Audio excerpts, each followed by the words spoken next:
Welcome, people. I will give it some time.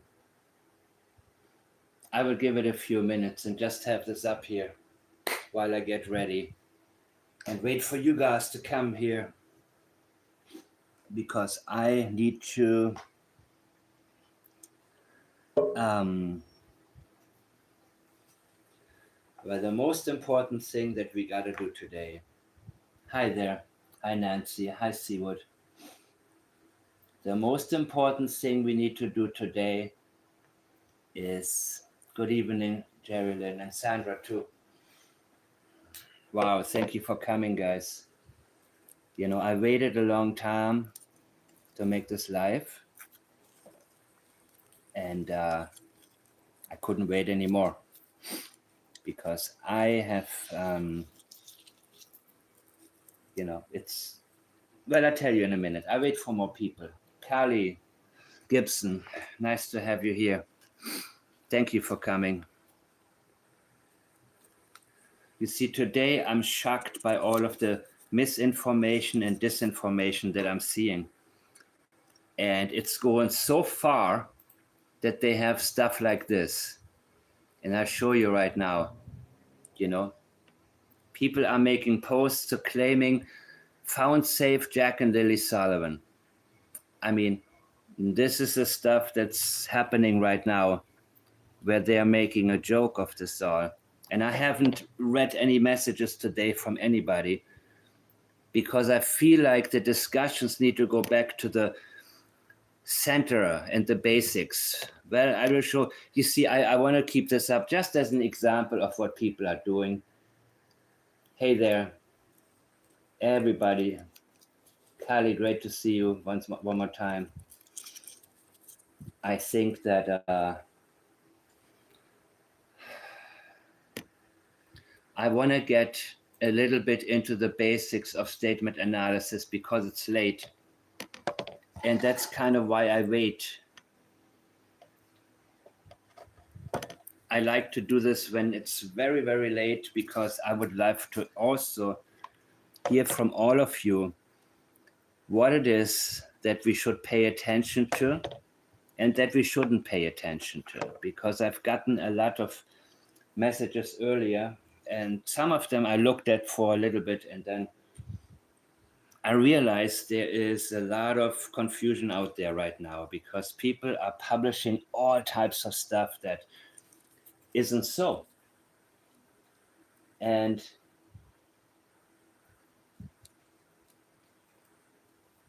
okay, I will check it out. I will check it out, guys. I will wait a few minutes.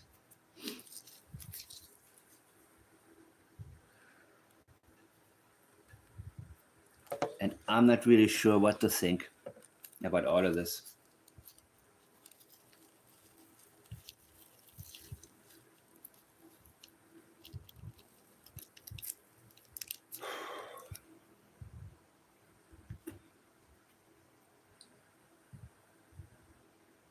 Welcome to your first live. And thank you for coming. Thank you for showing up.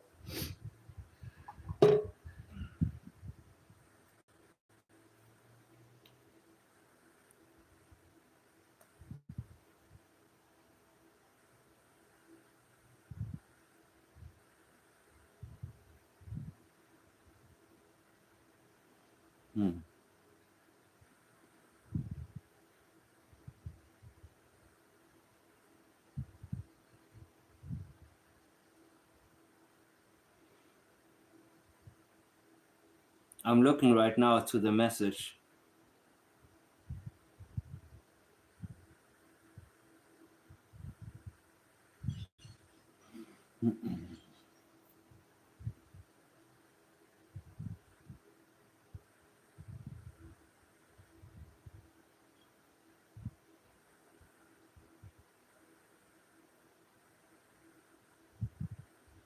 Oh my God.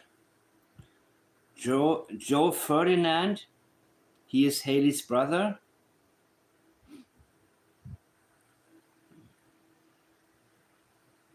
Yeah, I saw this post before. Joe Ferdinand's. I don't know, man. I'm gonna stick with what the. Well, let me give you. Let me weigh. Hi, GSP. If there's anything that I. Yeah, thank you, Callie. Whatever you guys think we should be paying attention to, let's talk about that, because there's a lot of misinformation floating around right now. And that's why I want to start making my Pled's points.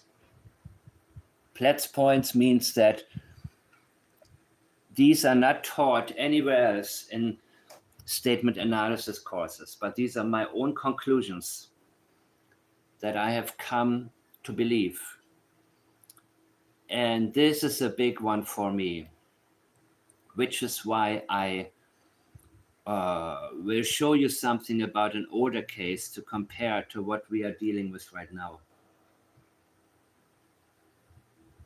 Yeah, and that's why I hardly high house music. I today I paid attention to hardly anything, because I am realizing that we need to stick with the basics. And I think there are people who on purpose misinform people, because that way they can keep people busy looking in the wrong direction. Later they can discredit the people too, can say, oh my God, look at this person, what he believes. It's called, what is it called? Yeah, a disinformation campaign, sort of. They're throwing anything out, anything that, anything but the truth, right? And I'm really surprised, and I want to caution you guys, caution you very much. And again, there's a dual nature of my channel. On the one hand, it's about Jack and Lilly, primarily, but statement analysis in general is really what I want you. Victim blaming. This is what it is. Victim blaming. Look at this. Now imagine, let's say there's a boy who's about 11 years old. He's missing. The family has no idea what happened to him. They don't know. They want him back. It turns out that he was a so-called problematic child. He kept getting suspended, gotten into fights. He set the garage on fire, shot the dog with a BB gun. Who knows, right? I can guarantee you, the moment that this boy goes missing, you will hear about him. They will speak about him as if he was a pure angel, a pure angel.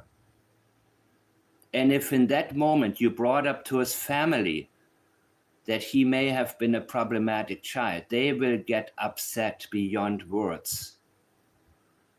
Because what it comes down to is, my child is missing. And there is nothing else. Every so-called problem, well, not so-called, but they would be real problems. Every problem that you had prior to that, right? If the school calls you, you got to show up at the principal's office, whatever, is insignificant. It doesn't count. It doesn't even register. And this is not only with children. Whenever a grown woman goes missing, you have nothing but people on TV or wherever that know her talk about all the good sides of her. Even if they hadn't gotten along all the time. You don't mention that. You don't mention that. And it goes actually beyond victim blaming in this case. And when they tell you negative things about a missing person, they are telling you exactly why in their opinion, the children went missing. And I would love to show you guys real quickly a video from 4 years ago when also 2 siblings went missing.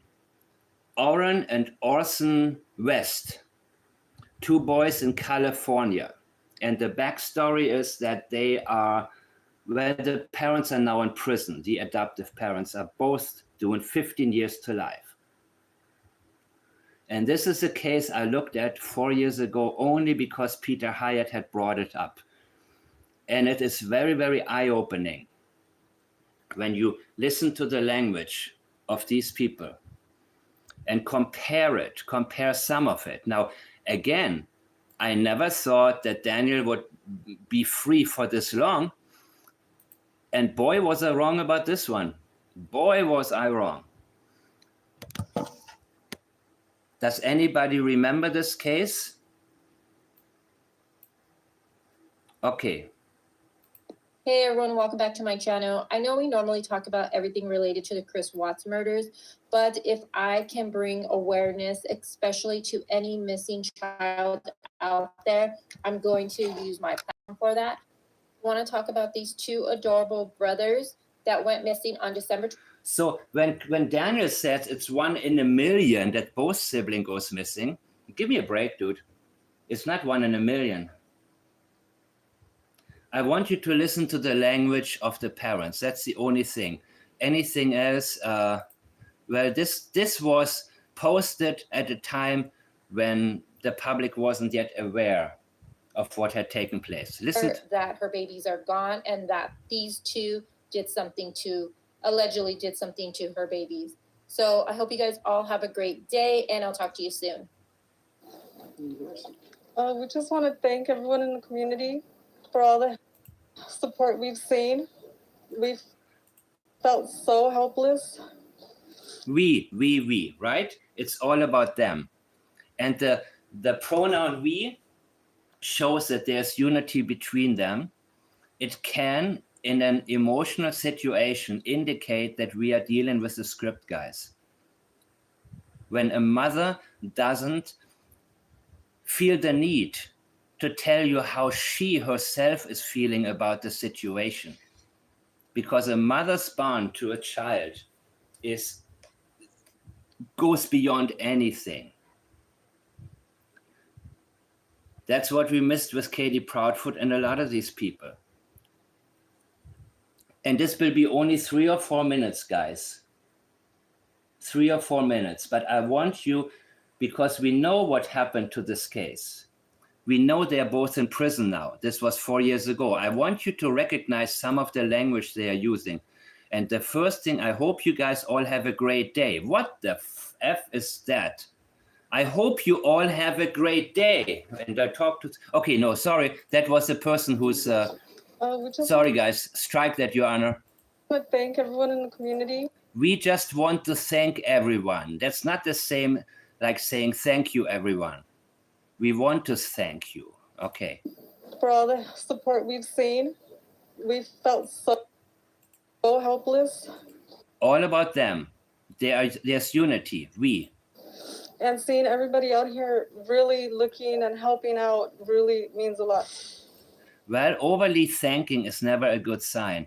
A little bit, yes, thank you guys. Please keep looking. Sure. But remember, there are no results yet. So tell us what happened the night this kid went missing. Oh, okay. From our yard. It was cold. I was gonna make a fire. It was cold. I was gonna make a fire. Okay. There's a lot of wood in this area right here next to our house. I opened up the back gate. I'm throwing wood, bringing it inside the house. He's speaking in present tense, also indicating there's a script happening, people. My wife's inside. She was actually wrapping gear. If all of this is now in present tense, he cannot get himself to talk about it in the past tense. Why? Because it didn't happen. because it is a script he's introducing now.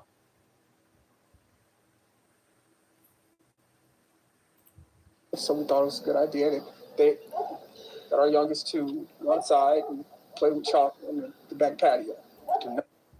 While it was so cold, it was a good idea for them to go outside. Okay. Not let them go on the dirt in the backyard and keep them close. They was playing with chalk, and I came to the house. I saw them there. I went in the house. I came back out. I didn't see them now. I didn't see them now. You see how much in the present he is? Remember when Malaya and Daniel, Malaya kept going into present tense? When present tense is used, that's when the script is introduced. Malaya switched back and forth between past tense and present tense. And when she goes into present tense, that indicates a strong likelihood that we are dealing now with the script part. It's coming, guys. One moment. immediately went back in, asked my wife, did you see the boys? Always immediately. It's the illusion of urgency, right? Whenever they verbally try to indicate emergency or urgency, but the actions don't align with it, that is also a huge flag, people, right? Linguistically trying to convince you that there was urgency. No, you wouldn't have to convince anybody. Of course, they seem pretty relaxed right now, both of them. He's folding his arms, he's being defensive, and he feels the need to tell you. But by the way, it turned out they had just moved and none of the neighbors had seen the boys. So the place that they moved from is most likely where the children already disappeared. And I believe they have been convicted of first-degree murder. I don't think the bodies have been found even. If you guys can fill me in, maybe. Yeah, it is so similar, people. And by the way, I will show you in a minute why I believe it was him, not her. Wait what he's about to say. She said, no, they should be outside playing with chalk. I said, well, I didn't see them, so I came back outside and I started searching my backyard. I searched the whole thing. I searched the whole thing again, right? Like Daniel, everywhere. I searched everywhere. No, why are you bragging about what you already done if there is no result? I failed. I couldn't find them. Please help me. That would be expected. Not tell us what you did. I realized that I left the gate open and I panicked, came inside the house, searched the house, me and my wife. Once that hadn't panned out, Hadn't panned out. Nice choice of words, right? Did he hit him over the head with a frying pan or something? It's possible, because remember the case where a child was found in a storm drain and the stepfather said before in an interview, I feel drained. There's leakage all over the place, people. Pay attention, pay close attention to the language, even if at this point we don't know yet what it may indicate. in the van, I looked down the street, both directions. It was getting dark, getting cold, and I got in the van and I hit a bunch of corners. I went down this street. I turned my light on. Also not expected for somebody to tell you how much he has done. The question is, what haven't you done? Where haven't you looked? This is so similar to Daniel Martel. So similar, guys. Yeah, adoptive parents. They were foster parents and later adopted them. But I think it's because the government paid them for it, right? So it was not like this one is not new. This one is 4 years old, but we know what happened, Stephanie. We know that both parents are now doing 15 years to life for first-degree murder, I believe. I believe it was first degree. it was for murder, for some sort of murder. They're in prison now. They're doing time. Now, I searched, I called their names. Talked to a gentleman on the street on the other side of. too much emphasis on what he had already done. Unexpected, because it didn't result in finding them. There, he didn't see them. So then I came home and I told my wife we need to call the cops. It's been Again, all of this is unimportant. Please, if somebody has my children, please have no plea. dark and I need help. We gotta get going. So I called the cops. Cops came. First thing they did was tell us to stay in the house so they can get a hold of us. An excuse why he didn't do any searches, right? The fear of being exposed is so great that he feels the need to let everybody know it was the police that told us not to go searching. Don't think, in other words, don't think for a minute that me not searching may indicate that I know what happened to the kids. This is an unreasonable worry. And you wouldn't be worried about that if you had no idea what happened to your children. If the cops tell you to stay put, okay, I stay put. Or you ignore what they say and try to search anyways. But again, well, why did they tell you to stay put? Maybe they were worried you're going to remove some evidence somewhere. Maybe they were worried you're going to pull a Daniel, And they had us just sitting there and we wanted to keep searching. But yeah, sure. everybody came out in droves. And I wanted to thank you guys. Too much thanking. Remember, your children are still missing. You need to focus on the future searches, not on the past searches. Remember that. The focus on the past searches is too much. It resulted in nothing. You can thank them. You can say thank you, but please keep going. And if anybody has my children, let them go. Treat them well. Don't abuse them. I'll do anything. That's what would be expected, to focus on that. Night, but we couldn't go outside. The cops told us the best are out here. The best are out here searching.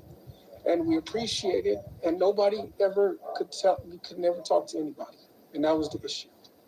We just want to thank everybody. We really want to thank you guys. Please. Look at this. 12 times thanking. Thanking for what? For not finding the kids? Yeah, they have been found guilty since, guys. They have been found guilty. They have been found guilty. If anybody has seen them, please call, let somebody know. Call the cops. Call California the City Police Department. Call them and let them know what you've seen, if you see anything. Our boys, they are going to be rambunctious. Rambunctious. Can you see? He said the boys are going to be rambunctious. Now let me go back to what I just started with. And I put it right up here, people.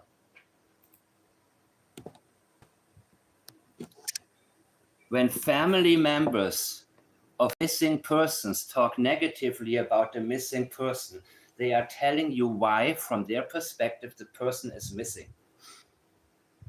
Why are these boys missing? Because according to him, they were rambunctious. What happened? I can guarantee you 2 things. A, it was him. He is the one. And B, he snapped. The boys were what he considers to be rambunctious, and that set him off. And I don't know the details of what took place. I don't think anybody knows, but they're in prison now. I don't think they found a body. Have they found a body to anybody who knows about the case?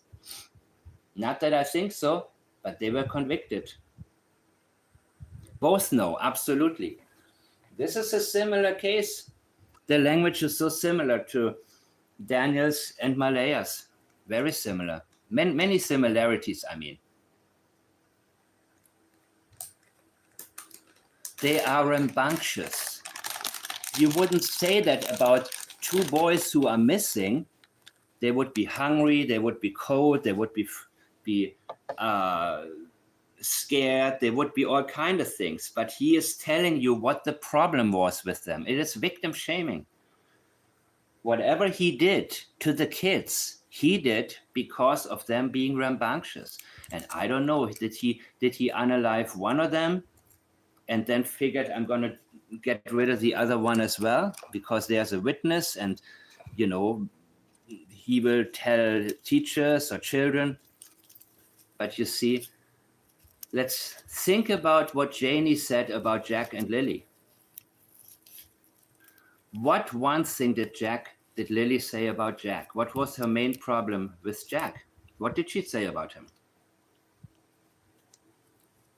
I can write it below.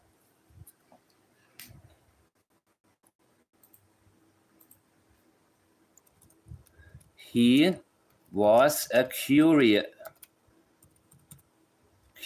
boy. This stood out to me. He was a curious boy.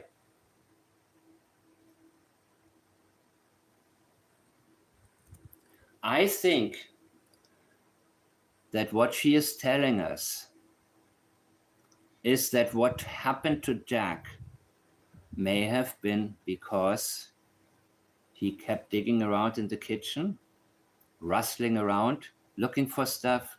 And look at this one statement that Daniel gave. I'll give you another one. I gotten too many, and I gotta find them now. Give me 1 second. Not about the winter jacket, huh? Oh my God.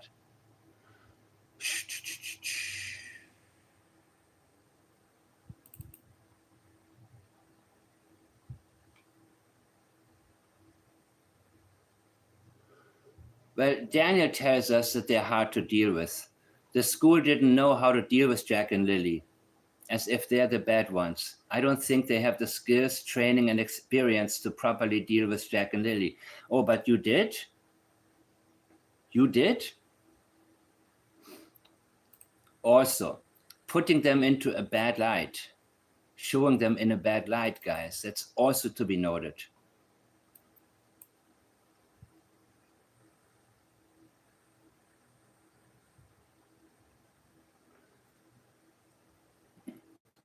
Lily's jacket was on the coat rack inside. I thought Wade said it was outside. Let's keep moving.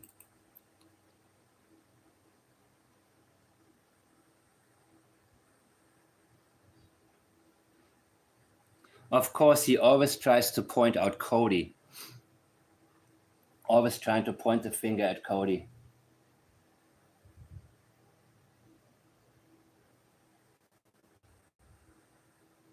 Not saying it was a good relationship, of course. I mean, we heard enough about it from Wade, but that's not the point. Jack and Lilly didn't go missing under Cody's watch. So why are you pointing out all the stuff about Cody? It's not him. He's not interesting to me. And give me 1 more second, people.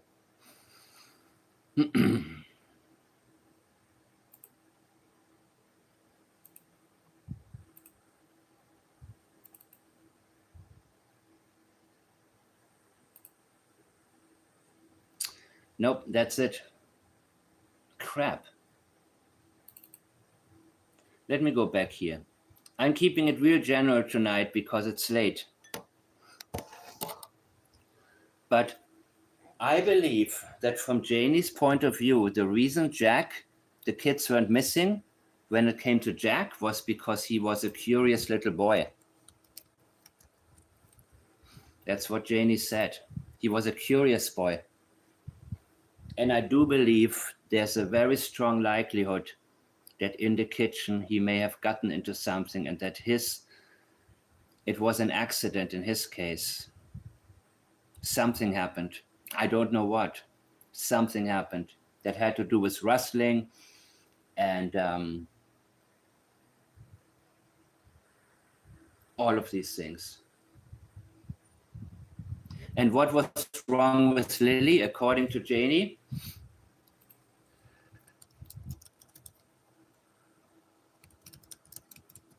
Loud scream. Remember what Katie Proudfoot said about Sebastian, how many sweets he was eating, how he was also rambunctious, according to Chris Proudfoot. He gets overstimulated. I believe she is telling us that because she over-medicated him because he wouldn't go to sleep. It is not expected to say anything negatively about a missing child, period. Even if the child was super problematic, that would all be immediately forgotten, people. It would be immediately forgotten in the moment that the child is missing. No matter what. So I don't know how else to say it, but this is such a clear case that all three of them have guilty knowledge. All three of them, Daniel, Malaya, and Janie. And what Wade said originally makes so much sense when he said, let's lock them all up and see who talks first. You know, take their internet devices from them. You have a problem with social media? Give me your phone, man. Here, enjoy free room and board in our isolated area. And if you got something to say, you let me know. But again, of course, that's not the legal system. But this indicates to me that Jack, something happened to him and Lilly wouldn't stop screaming. That was 3 or 4 months, 4 months ago, more than 4 months ago already, my initial belief. And I'm revisiting it. And I think it makes a lot of sense. But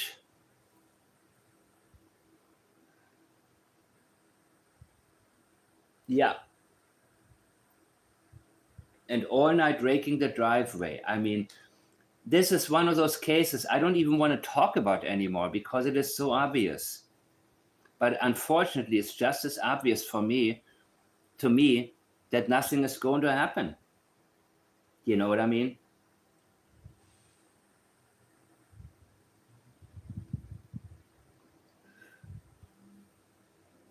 So I can go a little bit more into The Crow because I haven't listened to all of it yet. And apparently there is more from the audio that I haven't gotten into. But I still think I need to do a little bit more with Daniel's interview, guys, because... So are you thinking that the dogs will go in there and won't find anything? I know for 100% they won't find anything. So what do you make of the fact that they are bringing the cadaver And by the way, listen to this. dogs in? Well, I'm actually pretty happy about that because it's been about 3 months. I've been asking for them, and it's just... Why have you been asking for them if you're 100% sure they're not going to find them in the woods? How much sense does that make? You see, he's asking for everything. A lot of people do that, by the way. They're saying, oh, test me, do this, do that. I'm ready. But then when it's time to do it, they shit in their pants, man. And that's exactly, he said he was extremely nervous with the polygraph examination. You asked for it. Didn't you ask for it? Why did you ask for it if it would make you so nervous? That makes no sense. You'd keep your mouth shut. But is this an attempt to convince everybody that he has nothing to hide. And he's trying much too hard to do that. He's trying to convince us he's the one who asked for the cadaver dogs.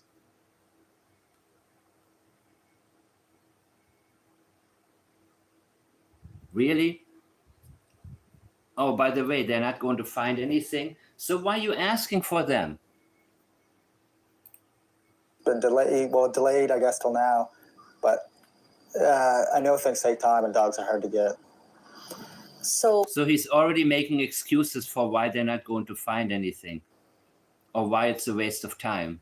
what does this say to you? Because I mean, they are dogs. Or Vegetation in the woods, but I'm pretty happy that they're able to do it. I even hope that they bring more than one dog if they have access to more than one dog. If they have access. so what are you happy about? What do you hope this will bring? I would just like to see maybe the social media speculation theory. That's the only thing on his mind, man. The cops have backed off, but people online are not convinced yet. You know what I mean? That's why he keeps engaging. He wants it to go away. And again, mainstream media, of course, remember in the beginning, he told Charmaine, I'm not going to talk to you because YouTube is not regulated. But then he started to see what people are saying. And all of a sudden, he wants to use YouTube or Facebook to convince us, to convince everybody. When was supposed to be child-size? Oh, yeah.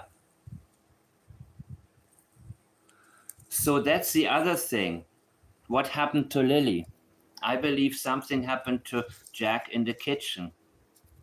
What happened to Lilly? I don't know. But I'm not surprised it was Lily's boot print and not Jack's that was found at the pipeline. I'm not surprised. And I cannot give you the answer in terms of what happened to Lilly. I don't know. But I know this. Lilly screamed. And that is why Janie keeps bringing up her scream. And Jack was a curious little boy. His curiosity got him hurt. It was Jack's fault. That's what she is trying to tell us. It wouldn't be her son's fault. And remember also, when he said, Malaya said, should I call 911? And Malaya said, I instinctively knew I should call 911. I believe that's experiential memory from the night, from Thursday night when something happened to Jack. And he said to us, Daniel said to us, and he was talking about Monday morning, but it didn't happen Monday morning. I mean, Friday morning. It was memory from the night before where he said, no, don't call 911. Not yet, not yet. I believe that Malaya actually suggested to call 911. But Daniel said no. This is only my belief, only my opinion right now. And I formed this opinion because when they are describing what supposedly happened on Friday morning, they both went actually into their memory from what happened on Thursday night, because it was easier to fabricate something alongside something that actually took place. I do believe that Malaya actually wanted to call 911. And Daniel said, no, not yet. And then maybe it was too late. What happened to Lilly? I don't know. Lilly screamed. And I'm saying that because of Janie's leakage, of Janie telling us her focus on the negatives that I believe she is using to claim that they got hurt, or that they put it on themselves.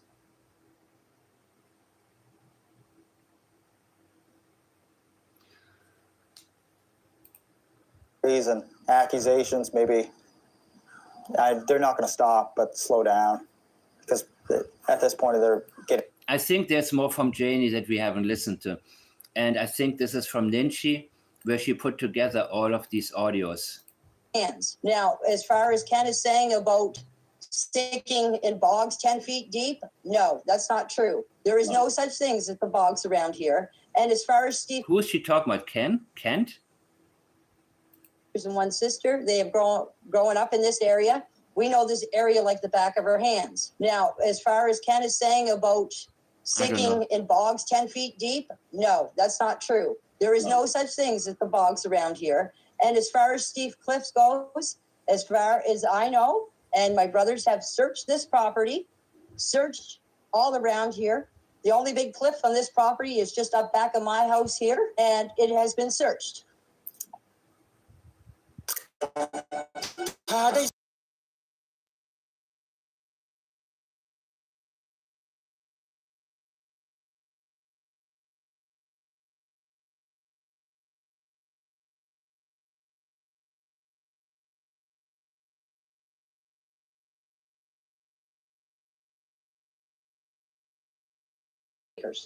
No, mostly all the property that is out here is privately owned. The only place that is Scott Paper or owns back in my place here. I don't know how many acres, but there's another friend of the family that owned this property. The son of the fellow that owned this property before I bought it. He owns 100 acres up back. And another thing I wanted to mention is the trails that you were talking about. The only trail that would be a very access for the kids to go if they did wander it would be the road that's up the top of my place, up the top of the hill here, that goes through and goes up and goes out through the pipeline. All the other trails grew up with altars. Very difficult to walk through. So the trail with the pipeline, is that the same pipeline where the footprints or the boot prints were found? No, that is up the Lansdowne Road. Oh, so okay.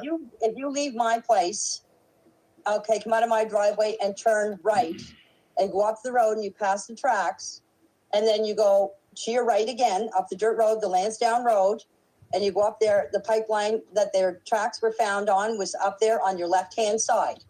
The blanket was found just before the pipeline on a road that Scott Paper had put in. That is like a government thing that they go up there and they cut pulpwood and that. It's government owned. The only way you can get through there, if you go up the road up by the top of my hill, if you go up that road and you go up through the woods and you go down the pipeline, you can go down through that way, but you have to cross over the railroad tracks, a brook and then the railroad tracks. You can go up the Lansdowne Road and the pipeline. If you go up the Lansdowne Road from the 289 and you go up the Lansdowne Road and on your left is the pipeline, you can only walk through the pipeline. You can go up there with a four-wheeler, but for a vehicle to get up there, no, you can't drive a vehicle on the pipeline. But you can walk four-wheeler, there. yes. You can walk up the pipeline, yes. Malaya just sent me a picture and I sent it to you. That's the only picture I've seen of that footprint. I don't know how far up there it was found or not. I have no clue. I'm going to tell you something right now. I've called 6 lawyers so far to try to get access to see my grandchildren, and everyone has turned me down because of this here investigation going on with Jack and Lilly. No one will take my case because of all of this. No, Daniel has cooperated with the investigators through all of this. Same with myself. We have cooperated with them. I haven't seen them now, and I'm going to explain. The last time I have seen the investigators was 2 weeks ago when they came to pick up Jack and Lily's belongings and to the investigators. And I've been trying to continue to say what had happened, but I'm trying to continue to say what happened. Trying to. Do or do not do. There is no try. You know what the internet is like. One point I like to put across. I had nothing to do with anything to do with Jack and Lily. Why would I not, if I knew where Jack and Lily were, why I would tell the investigators where I knew Jack and Lily were? Because do you think I like living this life? Uh-oh. She gets stuck in her own words here. Notice that? Hey, what had happened, but you know what the internet is like. One point I like to put across. I had nothing to do with anything to do with Jack and Lily. Why would I not, if I knew where Jack and Lilly were, why I would tell the investigators where I knew Jack and Lilly were, because Why I would tell the investigators where Jack and Lilly were? Why I would? Yeah.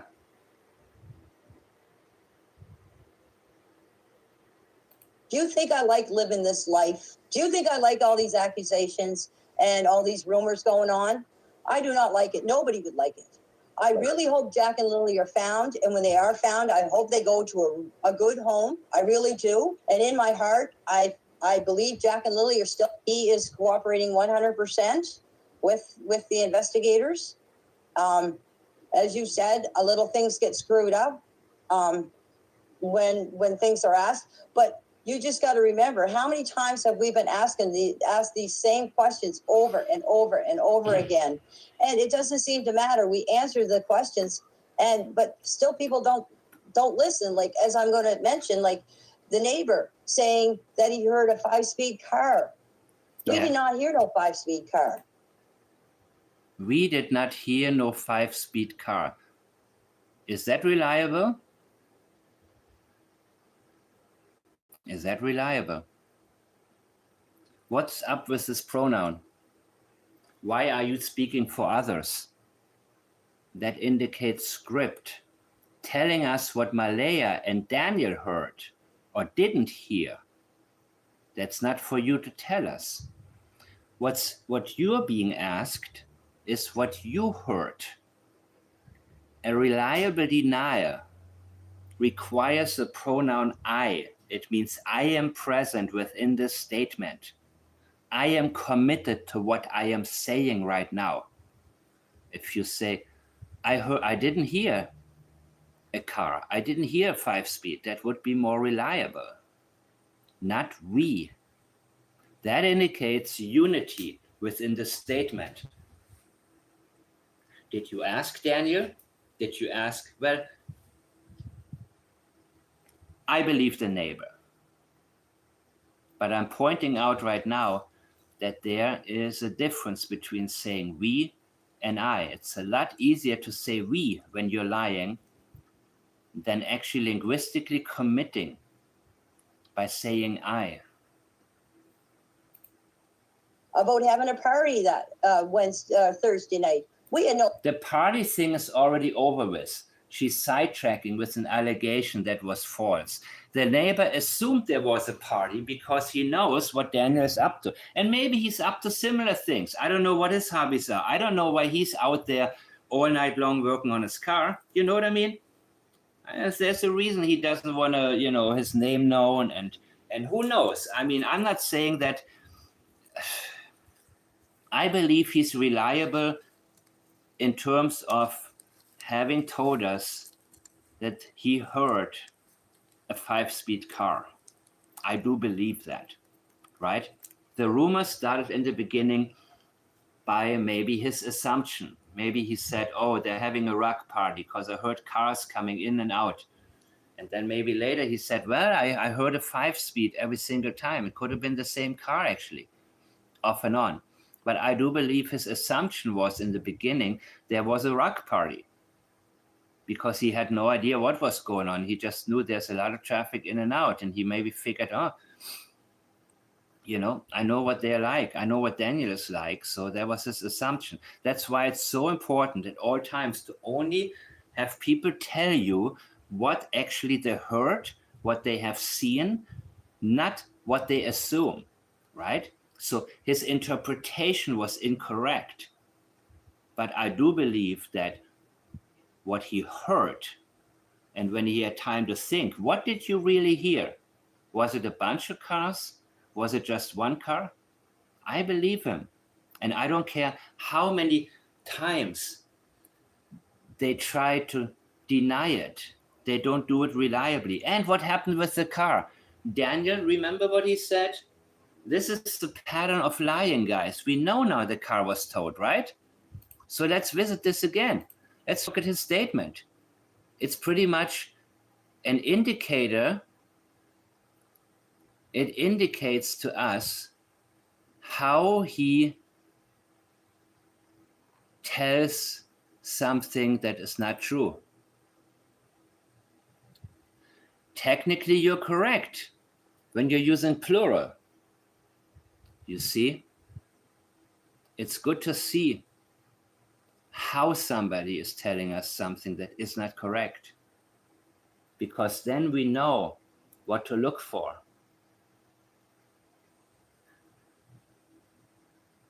And the raking was to get rid of, the raking was a part of a cover-up, guys. I have no doubt about it. I have no doubt about it. And the insanity is that this is also obvious. I hope you're right, Lisa. I hope you're right.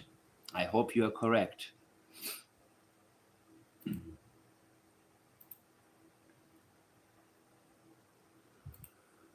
Party.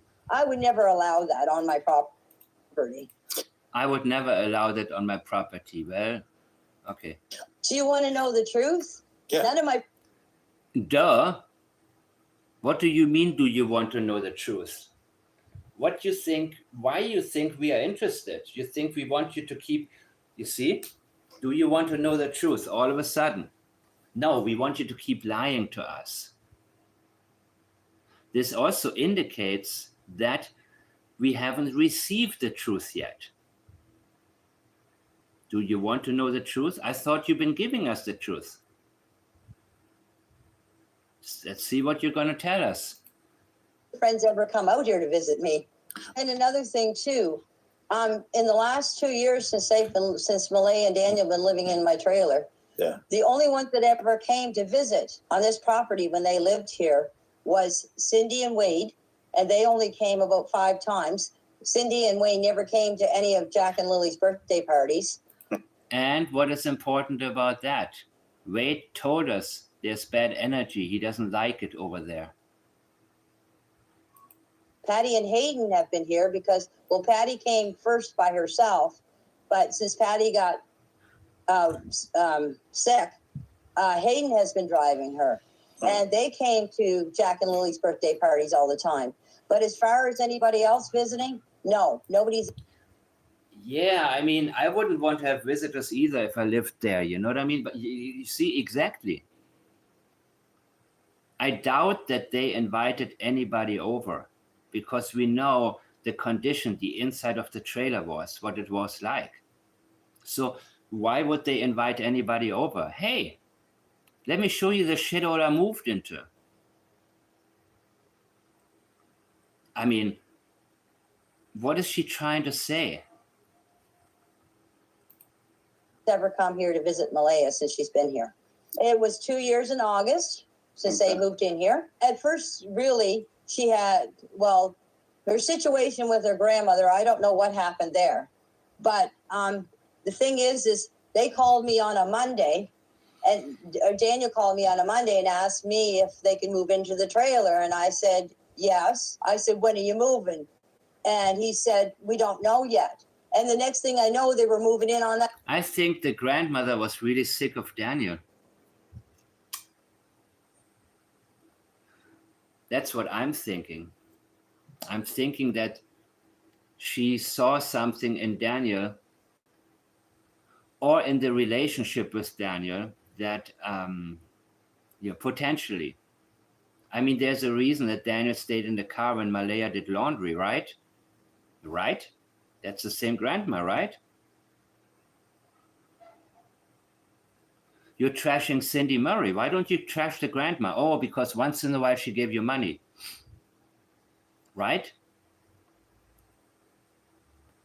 I think Grandma and Cindy Murray may have been on the same side. But, you're not trashing the grandma. But you avoided her as well. How long did you sit in your car? Even Wade said that Daniel would walk around and go, he avoided them. So I can, if you want to know what happened with the grandma, maybe, the grandma, she loved Malaya and loved Jack and Lily. Maybe your son was, an issue to her, I would say. Hi, Julia.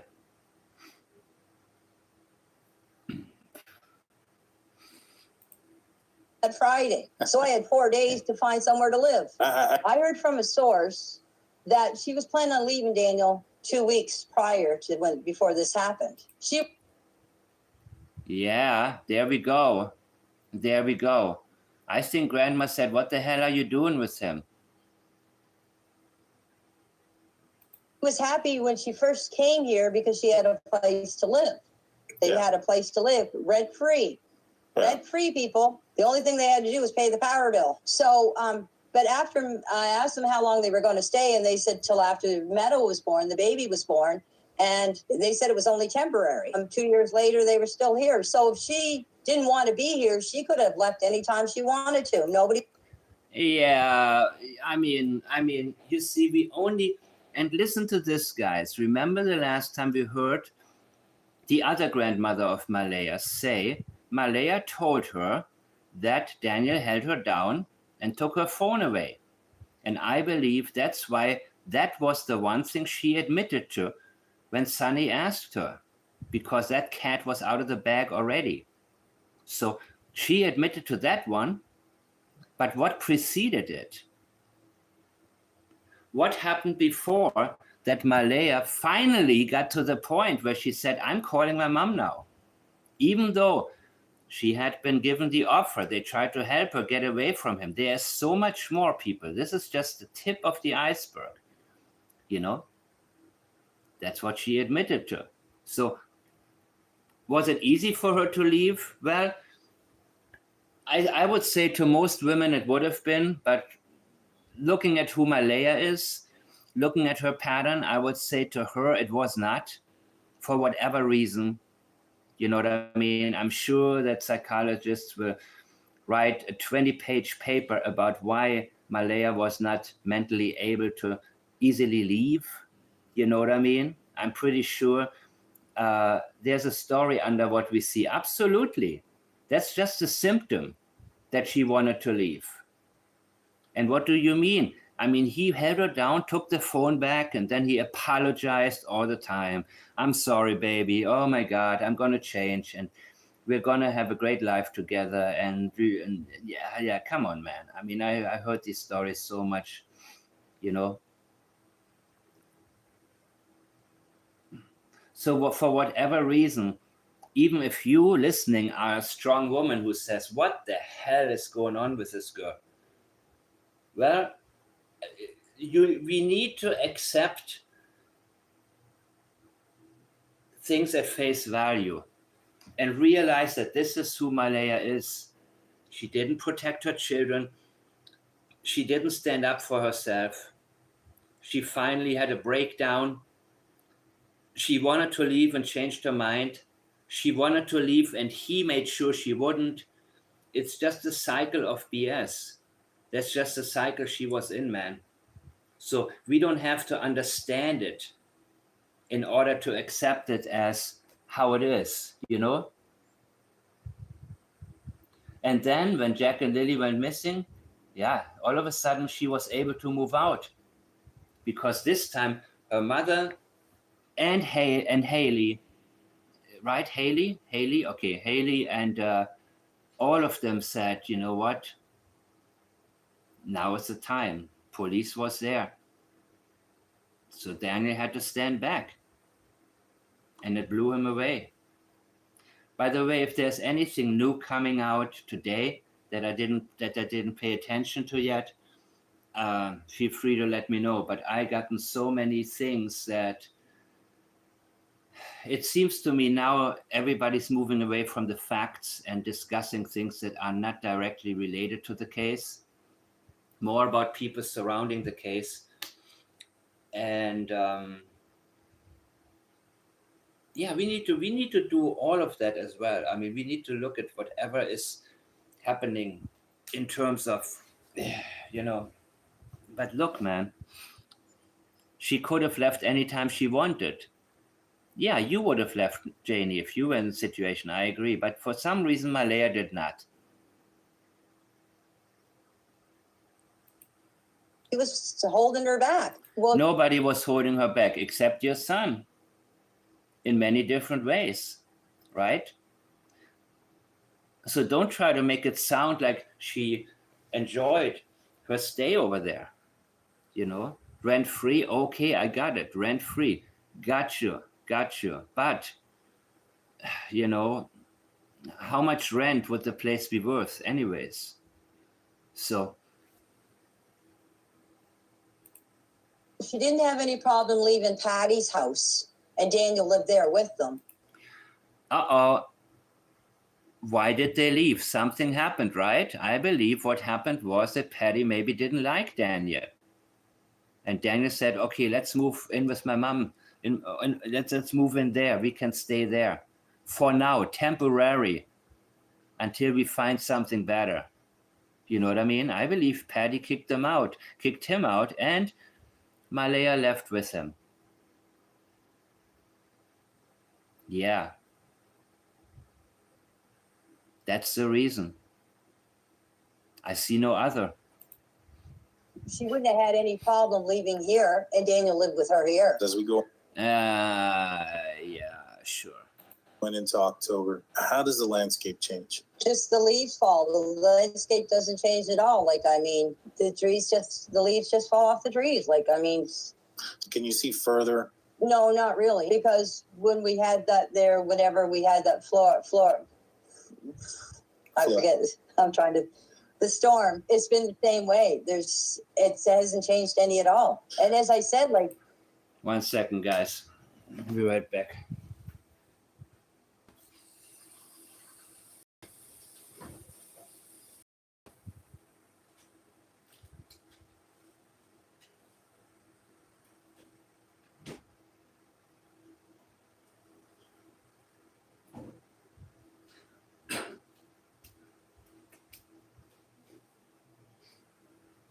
This is Groundhog Day, man.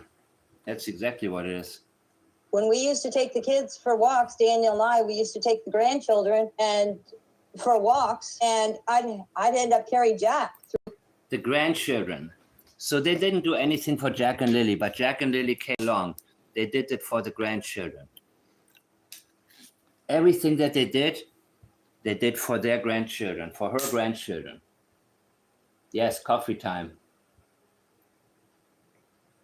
When the victim wants to actually leave is the most dangerous time. I can see that. Really? Krista, can you see it now?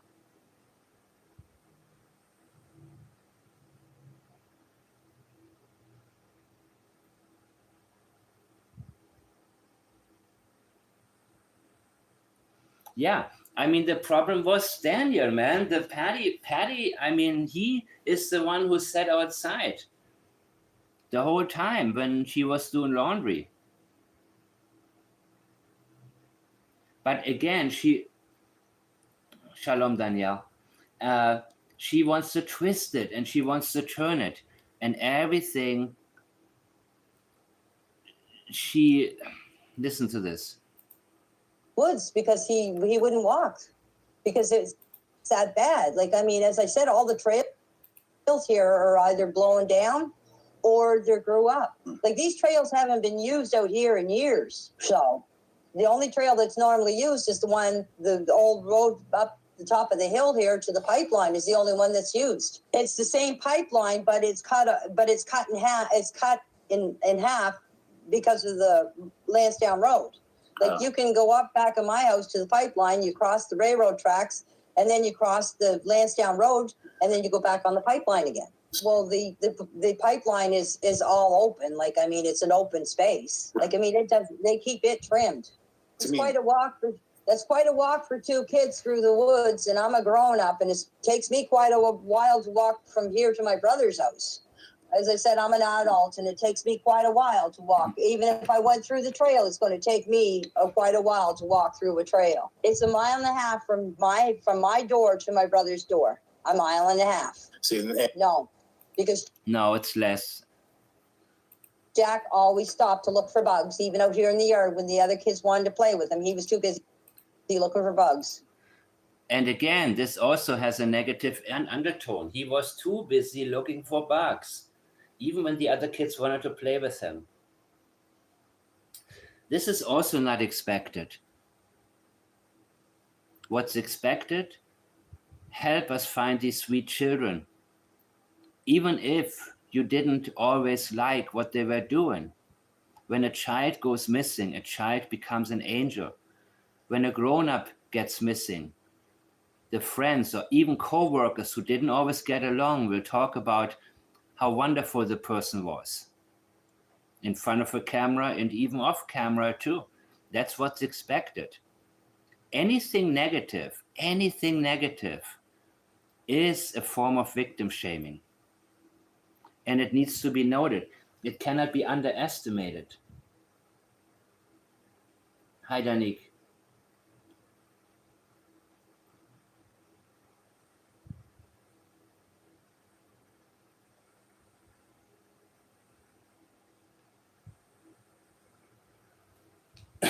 This is really something we can get desensitized to right now.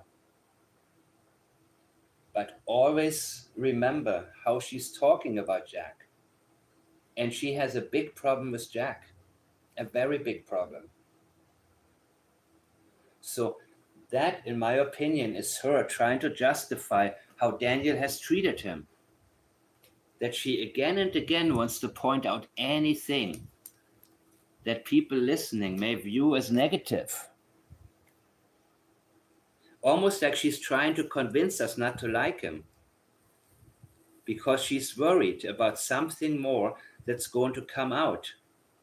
About how her son treated him. Malaya only said he picked on Jack. But what does it mean? That's what I believe Janie preemptively wants to excuse. Just in case you hear more and you learn more, just know what Jack was like. I had to carry him. He crossed his arms. He was defiant. He was too busy looking for bugs. Anything she can do to paint him in a negative light, that's exactly what she's doing.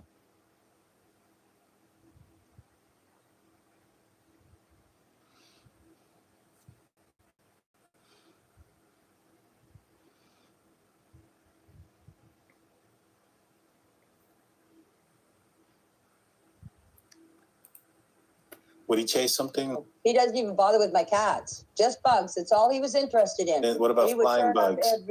he would watch them, but he would never. If he knew he couldn't catch them, he wouldn't chase them. Okay. He would just stand there and look and say, "Look, a bug, a bug." No, those kids. No, the only Those kids. reason why we took off and looking in the woods, if we thought that they would be at their little cabins, that's the only reason why we took off in the woods. Because when she said they were missing 20 minutes, that's the automatic. You're automatically going to think, check the woods. But when we checked, Daniel went in Malaya's vehicle and went up the old road and everything, right up to the pipeline and never. Yeah. Listen to this one. I didn't know that. That's the only reason why we took off in the woods. Because when she said they were missing 20 minutes. So before police came and she said they were missing 20 minutes, what did Daniel do? That's the automatic. You're automatically going to think, check the woods. Check the woods is right. You would walk. If they only been missing for 20 minutes, you would walk through the woods because they couldn't have gotten far. Maybe 50 yards? No, not with this thick vegetation. You wouldn't take a car and drive for a mile. They couldn't have gotten that far in 20 damn minutes. You would do it by foot. Jack would not have been able to make it far at all. You see? She's telling us, check the woods. But let's see, what did Daniel do? And that's what I already suspected before. But we checked, Daniel went in Malaya's vehicle and went up the old road and everything, right up to the pipeline. Dumbass, you just gave it away. He already went to the pipeline. That's exactly what I said in the beginning. I bet he went straight to the pipeline. He went straight to that area. And he came back because he didn't want the car to be seen there. And then he wanted to go walk through the woods back to the pipeline, ahead of the drones and the helicopters. That's exactly what I've been saying. He didn't feel like walking through the forest. Jack, Lilly. 20 minutes, that thick vegetation. You would run through the woods. You would not take the car and drive for a kilometer. That makes no sense, but that's exactly what he did. Daniel already, he had only one thing in mind, and that was the damn pipeline. The pipeline was the only spot that he cared about getting to. Never seen them. And I met him at the top of the hill And never seen him. I met him at top of the hill, okay? up here on the old road and asked him if he found them. And he said no. After that, I searched around the place here. I went up to the old schoolhouse in the camp up there, and the neighbor up there owned 6 acres. And I walked up there and I came around back, and that was 6 acres. And I walked around and did the whole circle and came right back down and came back down again. Wait, that's kind of far. And how many minutes did you do it? And you said you didn't have the phone with you, but then you called somebody. What was that again? This is even more extreme. Remember what you guys have pointed out before? You pointed out that she went up the hill and let's see this, man. Let me look one more time how far it is. How many minutes did you say you did this in? Like 10 minutes? I forgot, but you guys pointed it out before. All of that in such a short period of time.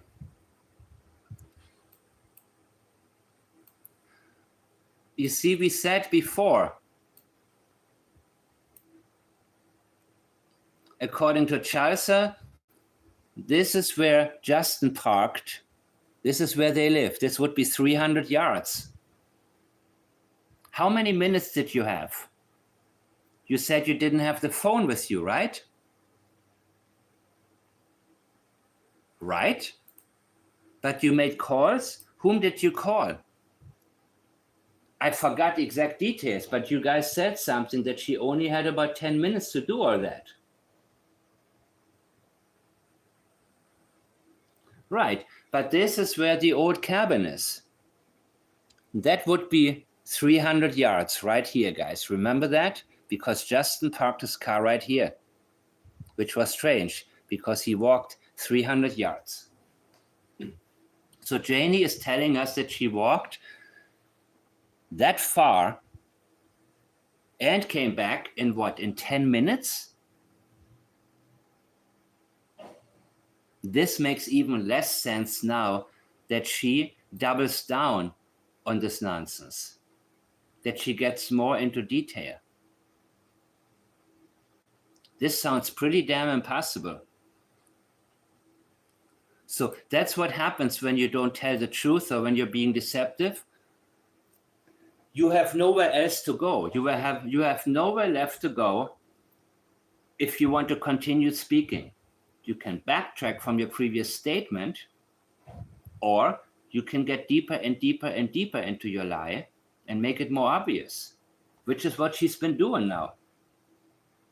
Yeah, not in 10 minutes. Krista, you remember, right? She said, I didn't have my phone with me, but then my brother,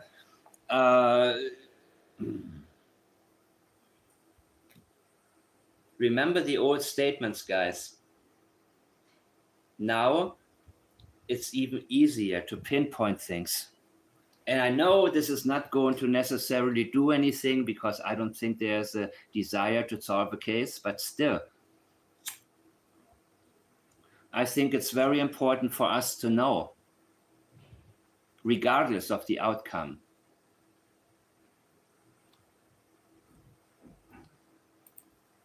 Looking at the time.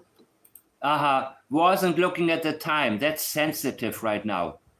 That is a major avoidance right now. Because suddenly she realizes, that doesn't make sense with the timeline. Now I did it again. I tripped over my own timeline again. I screwed up the script.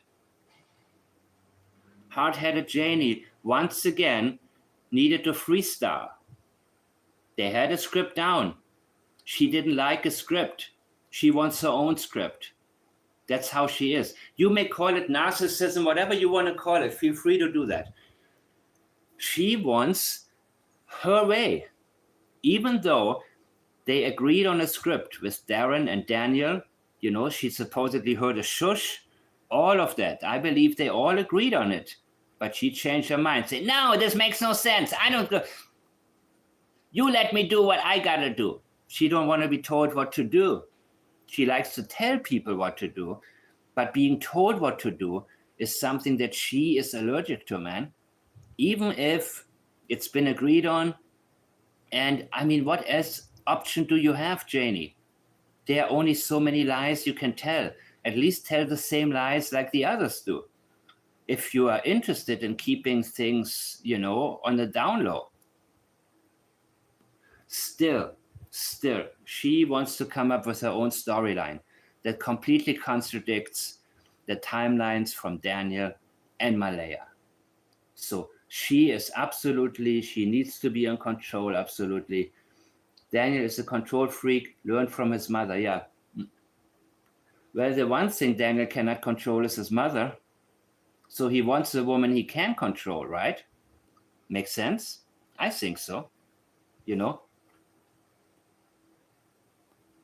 That's all it is about, dude.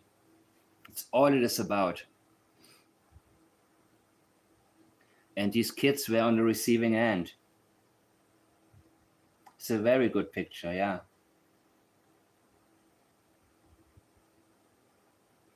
Oh my God. This kind of environment, the combination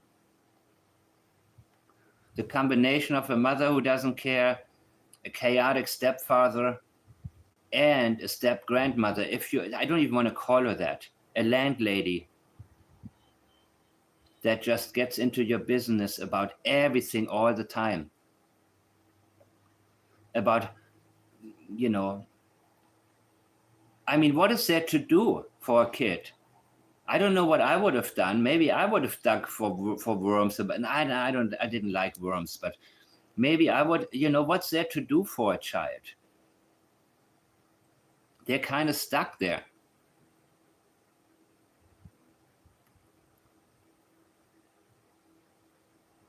Major victim blaming, people. Oh my goodness, high as a feather. Honestly. Oh, no!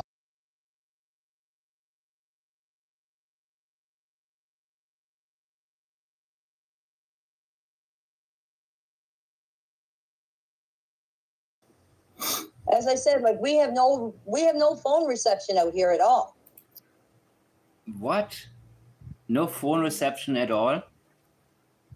But you called 911 and you received a phone call when you were at the pipeline. You received a phone call from Malaya. So the at all part is a lie.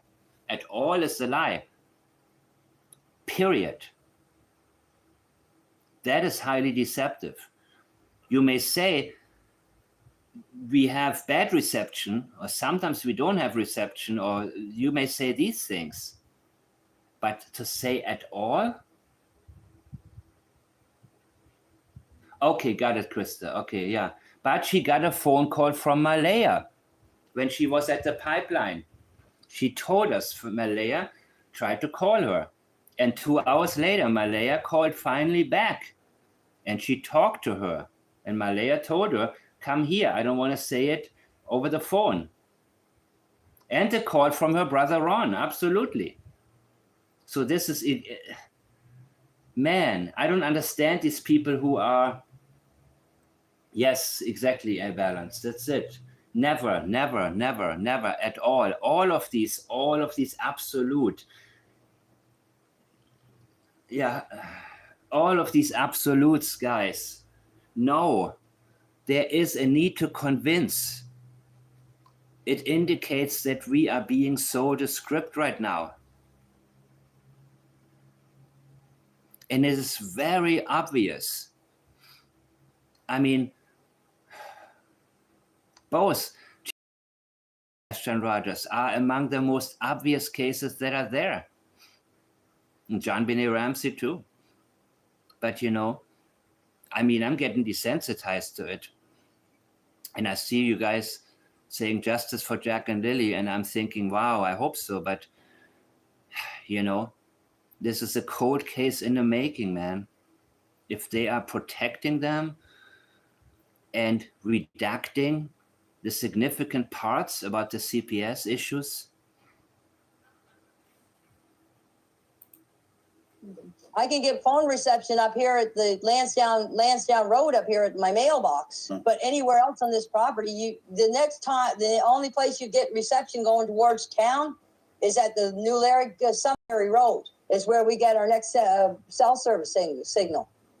We have no cell service out here at all. That's why I have Wi-Fi call. At all. I don't know, because I mean, I live. So why do you try to convince us that there is no phone reception? Because it took you, what, 20? Remember, A Balance, you probably remember what she said about the morning when she searched. You want me to play it again? When she said, you look, this is 300 yards. She said she went up there, checked, and then she walked back. So that's 700 yards right there if she took the street. But how much time did she have? 10 minutes? Again, she's going against the timeline. And the more you let her speak, the more she will move away from the script, because she doesn't like to be scripted, even though that script saved her son so far. She does not like to be told what to do. She does not like to go along with anybody or anything, period. Yep.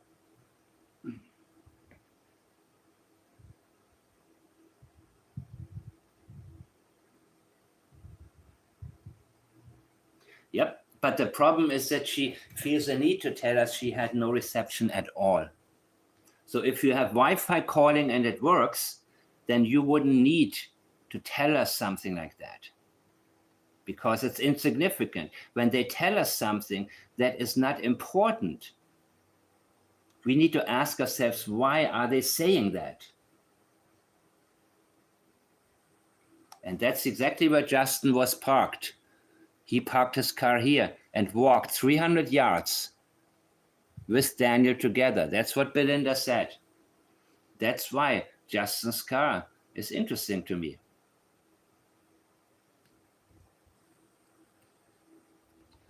More from the crow.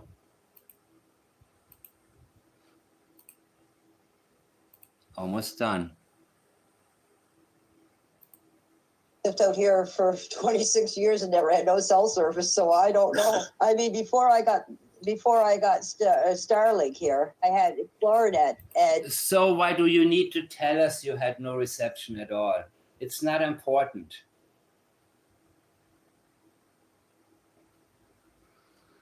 Yeah, we couldn't get phone service. So if I wanted to make a phone call to somebody, I would have to get the best service to get around here would be the McLeod Road. So I'd have to drive. If I wanted to make a phone call, I'd have to get in my car and drive down the road to the McLeod. How about the pipeline? You got a call from Malaya there. Why don't you mention the pipeline again? A road and sit there and make my phone call. Up here at the mailboxes up at the Lansdowne Road, it's hit and miss with the cell service. Same with the Lyric Road. But Malaya said that if you stand in a specific spot inside your house, you can hit service, right? Once in a while, if you're lucky. It's a very limited area. I can tell you from the Lansdowne Road all the way to Brookfield, you have no cell service. From Lansdowne to Brookfield, you have no service out there. And so, not a bit of service. But how far do you have to go down the road before you get service again? To the McLeod. Well, you can get service if you're lucky at the Lyric, where it goes up just beside Lansdowne Lake. If you're How lucky. many kilometers is that from where you're out of school? Geez, about 500 yards or so, just a jump, skip, and a hop. I'm assuming that your place is either in a valley or in a peak. Yes, it's in a hollow. Malaya went through this. Malaya went through when she made her phone calls. She went through the Wi-Fi. No, as I said, like I just got my phone through Starlink now, so I don't have to run up the road now to make a call. Is there more? Let me see if there's more from the Drunk Turkey show that I didn't get from Malaya, because I want to get to this right now. I don't want to get back to it because there's more coming out now. There will be more coming out. Let me see. Oh yeah, I wanted to go back to one thing. I want to go back to her talking about the clothing items.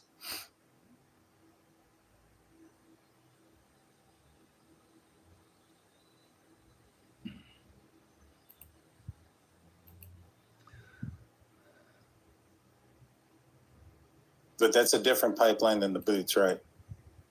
It's the same pipeline, but it's cut in half. It's cut in half because of the Lansdowne Road. Like you can go up. I got that. You know.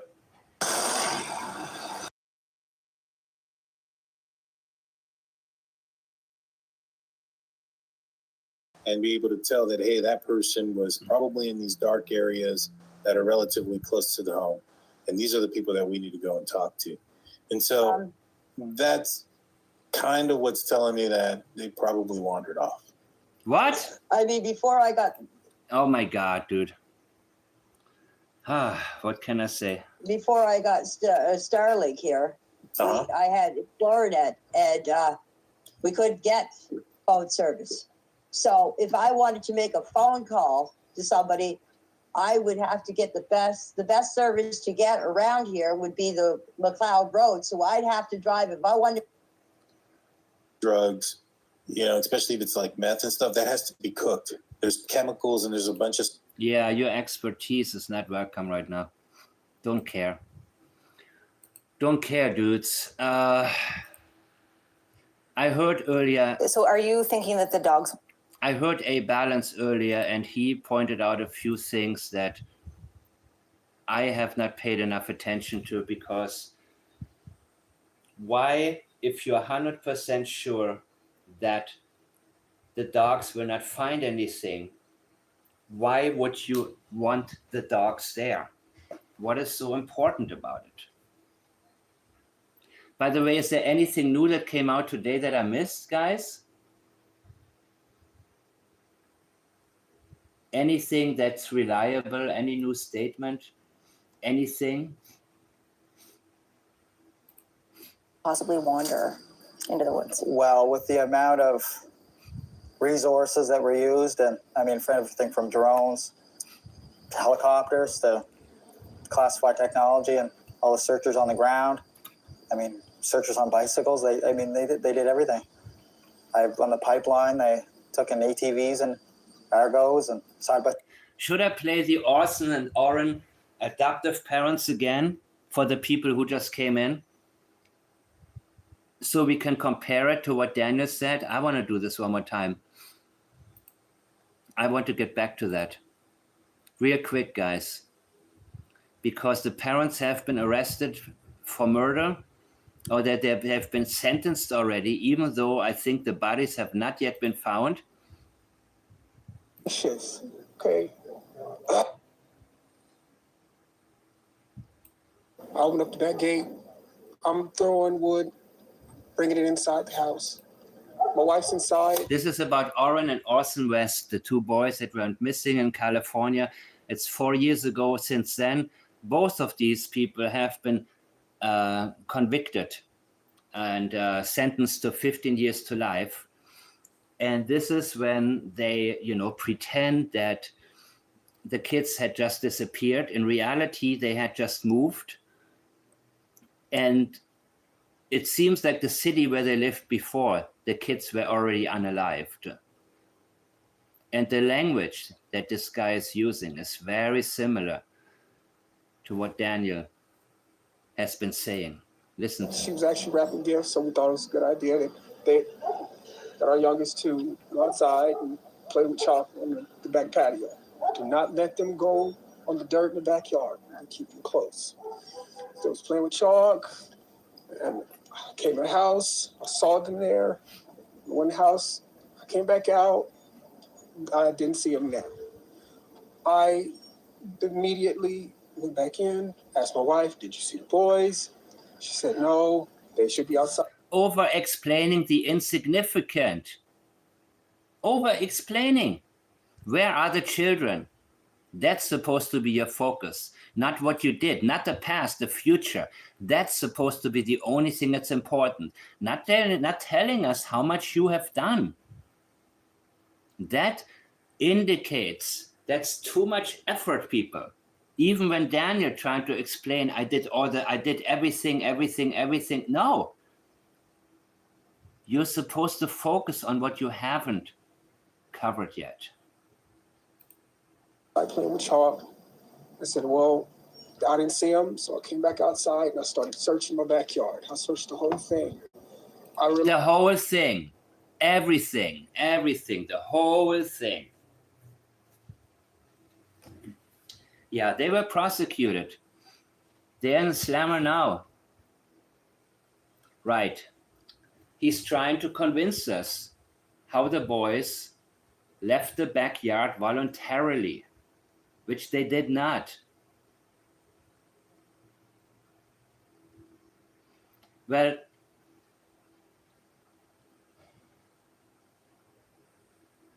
no, it's not a lot of patience, because I know this case already for many years, Violet. I know this case and it's been on my mind. So in the back of my mind, I am comparing new cases to cases I'm already familiar with. You know what I mean? And so I'm matching up certain patterns. And immediately I recognize similarities and sort of let this guide me. But this case is, I'm reading.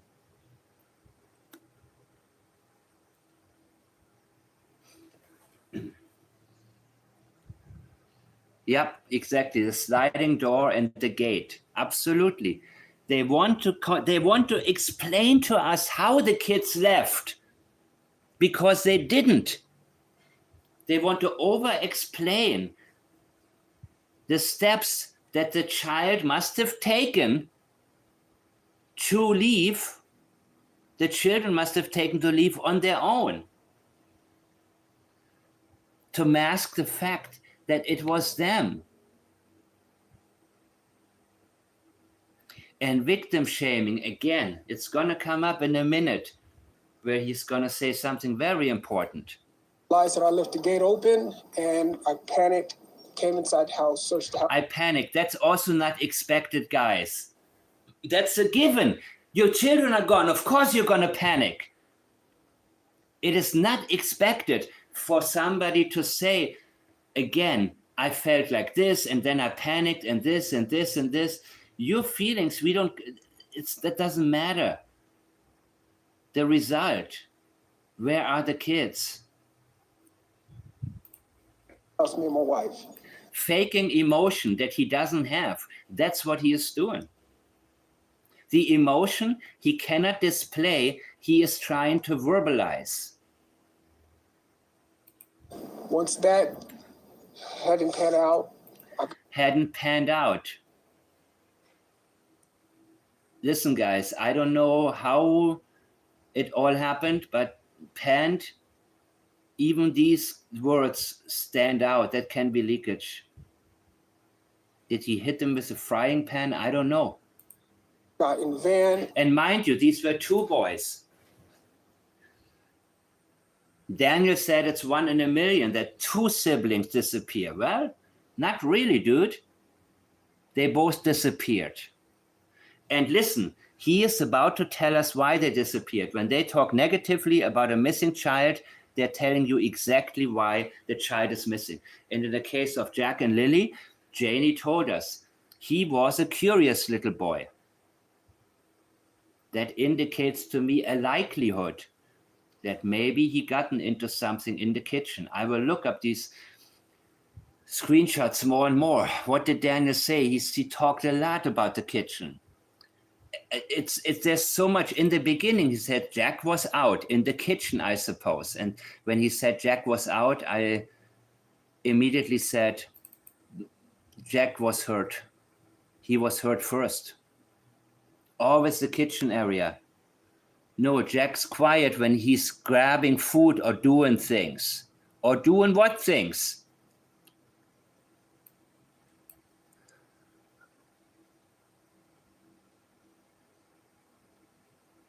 the kitchen stuff, so I'm limited. Look, I brought investigators new evidence that brings the stuff we are talking about right now into a different light. The kitchen stuff, so I'm limited on what I can say. He cannot talk about the kitchen? Yeah, right.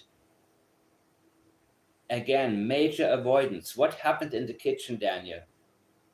No one knows, so I don't want to go too deep. What? No one knows what happened in the kitchen. Is that the question?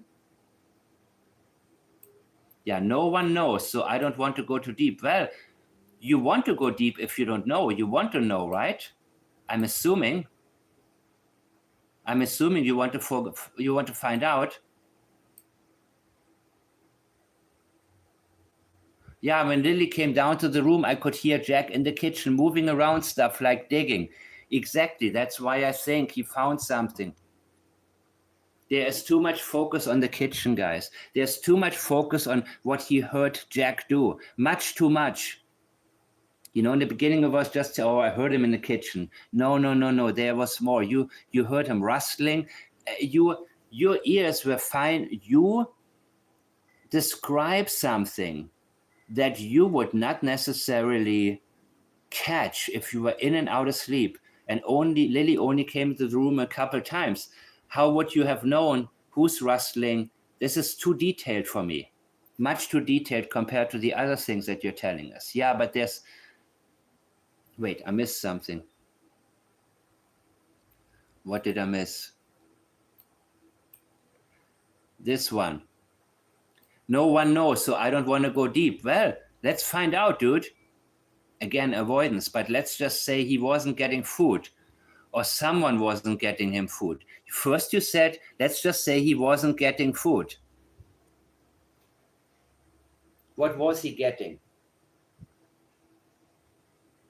Sure, I'm pretty sure the kids all the time were looking for food on their own, because I don't think that you guys, fed them on a regular basis.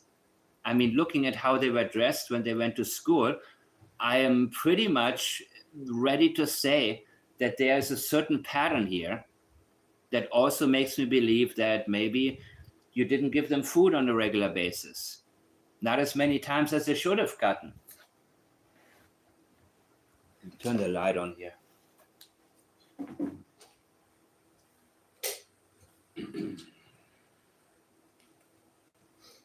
See what I mean? That's all major leakage, guys. Now he's going to tell us something negative about the children, and pay very close attention to that. Don't ignore this part. I looked down the street, both directions. It was getting dark, getting cold, and I got in the van and I hit a bunch of corners. I went down this street. I turned my light on. I searched.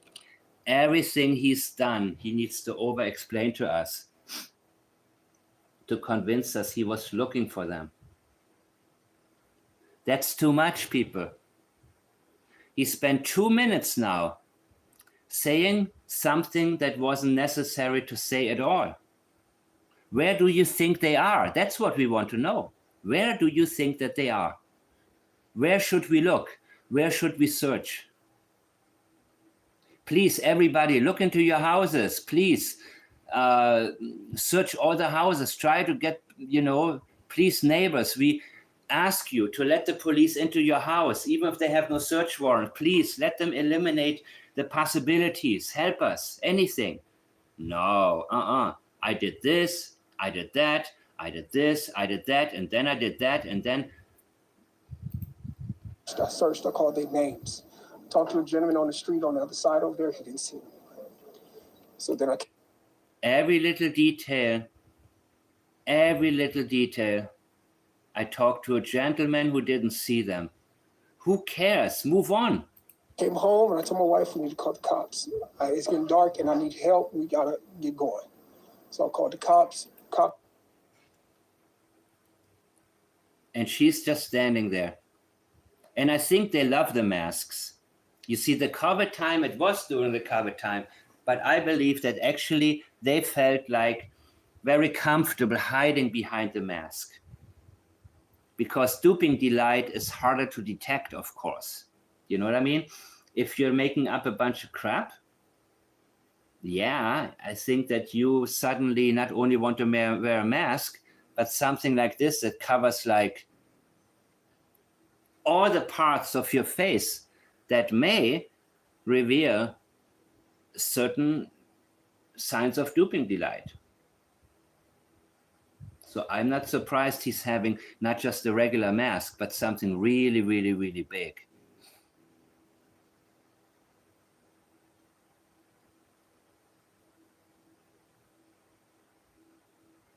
I believe it. I believe a lot of children are in that situation. Yeah, that's what I'm also thinking, Danique. Maybe they found something that Jax thought was sugar. That was my thought as well. You know what I mean? I believe that's actually really, really possible. Because, you know,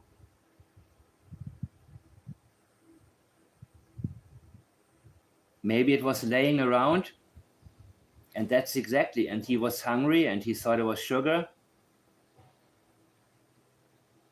or candy. Absolutely. Yep. I think it's very possible, people. So in a way, she's excusing it as he was a curious little boy. Meaning, well, he put it, he caused it himself, right? Came, first thing they did was tell us to stay in the house so they can get a hold of us. And they had us just sitting there, and we wanted. Yeah, so don't believe that just because I didn't go out searching, it would be because I know where the kids are and I know what happened to them. If the cops tell you that, yes, you stay put. But why do you feel a need to explain why you were staying put? That is a huge problem right now. Not the fact that he did, or the fact that the cops may have said that to him because maybe they suspected something and said, you stay right here. Remember, they should have done this with Daniel. You're not going down there to the pipeline or wherever you're going. You know what I mean? So it's possible. But the fact that he feels the need to explain it, that's what makes it suspicious. That's what makes it highly sensitive, guys. Keep searching. But everybody came out in droves, and I wanted to thank you guys. And they're thanking us too much. At night, but we couldn't go outside. The cops told us the best are out here. The best are out here searching, and we appreciate it. And nobody ever could tell. We could never talk to anybody, and that was the issue. We just want to thank everybody. We really want to thank you guys. Please, if anybody. Too much thanking. Thanking for what? For not finding the children? No. You say, thank you, guys, but please keep on searching. Please keep searching, guys. Please, please, please, please, please. Don't stop. Thank you in advance for searching. He has seen them. Please call. Let somebody know. It called the cops. Call California the city police department. Call them and let them know what you've seen, if you see anything. Our boys, they are going to be rambunctious. Our boys are going to be rambunctious, and that is why the kids are missing, because they were rambunctious according to him. He is telling us exactly why. Whatever he did to them, he did to them. And this is when I realized I believe it was him. He was the one. Now the question is, how could they both disappear, right? So I'm thinking they were rambunctious. One must have gotten hurt first. And then what did you do? They were close. You were worried that this other boy is going to tell everybody what you did? So you had to get rid of him too? Yeah, that's what I believe. So when Janie tells us he was a curious little boy and all Lilly ever did was scream, I believe that's when she told us why somebody did to them, at least to Lilly, what that person did to Lilly. And I'm not surprised it was Lily's footprint at the pipeline and not Jack's. And I don't know yet what happened to Lilly. I don't know yet. But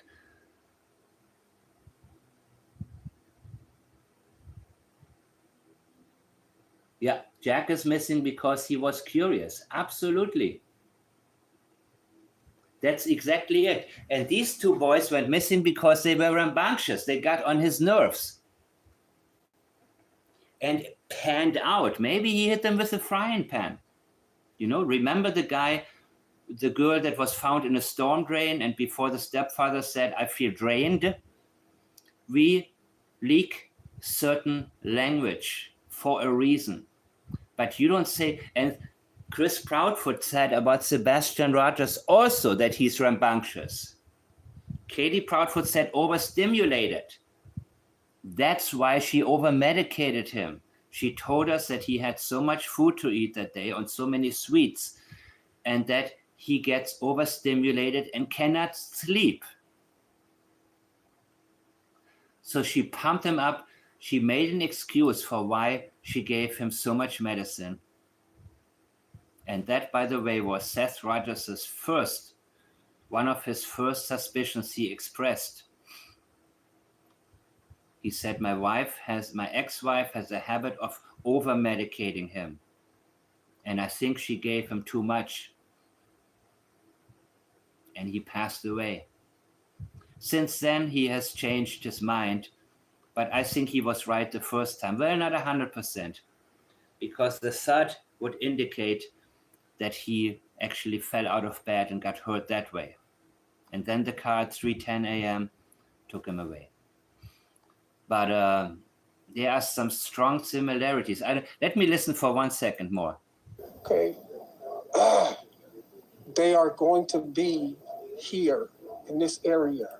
No, because ever since they moved to this area, the neighbors were asked, they saw all the other kids, they saw everybody in the family, but not these two boys. So they were already, he gotten rid of them already in the city they moved from. That's what they later concluded. That's why he feels the need to say they are going to be here. Nope, exactly, that's where they are not going to be. He is trying to convince us. Why would you feel a need to say that if they're two little boys? And how would you know? How would you know? How would you know they hadn't been abducted or somebody took them with the car? That wouldn't make sense for them to get so far. You see what I'm saying? But the fact that he feels the need to say this shows me, and we know it, right? Shows me they are far away from there. They moved from Bakersfield, California to California City, I believe. It's far away, and the boys never came with them. They were already gone. At least that's what police concluded. And I completely agree with this, according to this particular statement, guys. And I really would like to go in the houses, but it's not because I want to invade people's privacy. I just Ask the neighbors to open their houses. want to know if make sure. That's it. Because I don't. Oh, go ahead. I'm sorry. If you got any questions. Oh no, you're good. Oh, okay. I was just gonna say, this is the first time we're hearing from you guys, and I can't imagine what you guys are going through. I can't even fathom it. And he's looking down when he's saying, I can't imagine what you're going through. He cannot look him in the eye anymore. He's like, oh yeah. It's hard to look at somebody straight in the eye, when they believe you. Let me read some of your comments, guys. Diesel Riesel, I missed that.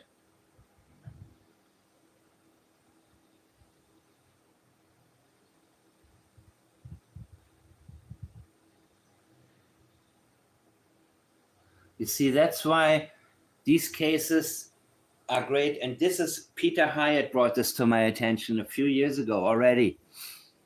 And the rambunctious part was what stood out. Because these kids wouldn't be rambunctious. They would be cold, hungry, tired, scared, Let's hear a little bit more. For you guys, for people who are thinking that there's some kind of foul play involved, we just spoke to the biological mother. She says she had a conversation with you guys. and that she thinks there's some kind of foul play involved. That she thinks you guys did something. Yep. The biological mother thought you guys did something.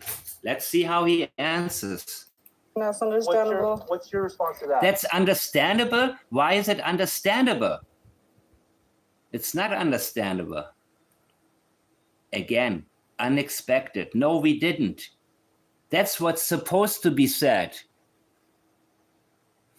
That is the reliable denial that's expected in that situation when you get a question like that. Mother, she says she had a conversation with you guys, and that she thinks there's some kind of foul play involved. That she thinks you guys did something. And that's understandable. That's understandable. No, we had nothing to do with it. That would be understandable. It's unreliable. Exactly. It's the absence of reliable denial, including when Daniel, again, he doesn't say that the claims on the internet are false. He says crazy accusations, all these internet accusations, all these people, blah, blah, blah, but there's no reliable denial. You know? I don't mean, you know, don't be dismissive. That's easy to do, to say, oh, that's just crazy. Really? Don't tell me it's crazy. Tell me it's false. What's your response to that? That's understandable. I would think this. He also, that's understandable. What? I thought that wouldn't be understandable. I thought the boys ran away. No, that's false. I told you what happened. What don't you understand? Help find the kids. Don't try to appease somebody who's accusing you. That is a huge flag, people. And make no mistake about it. These things cannot be ignored, ever. They're telling us.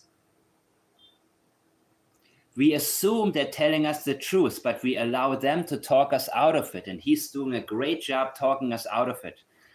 Far too much about what he had done. It's a percentage game.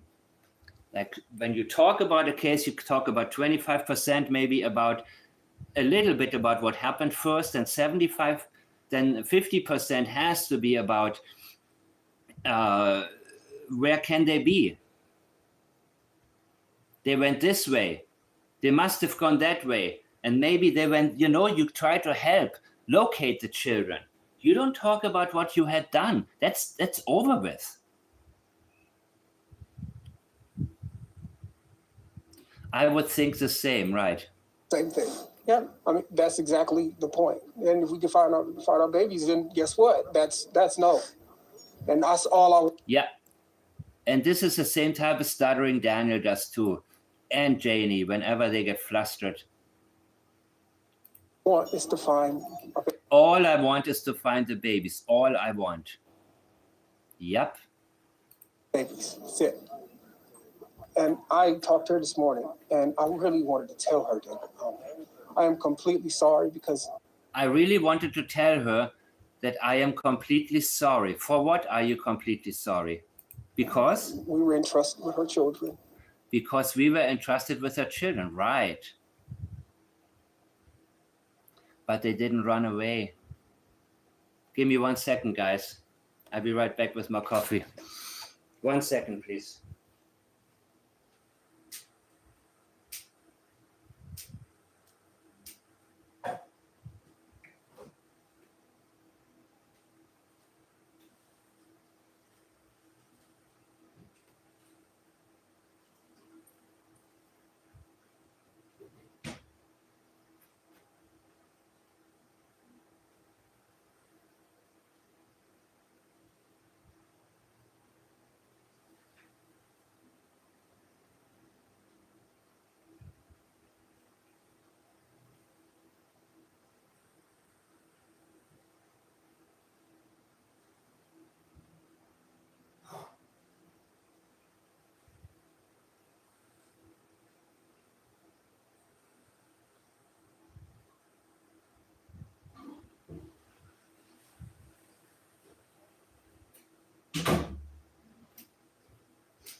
So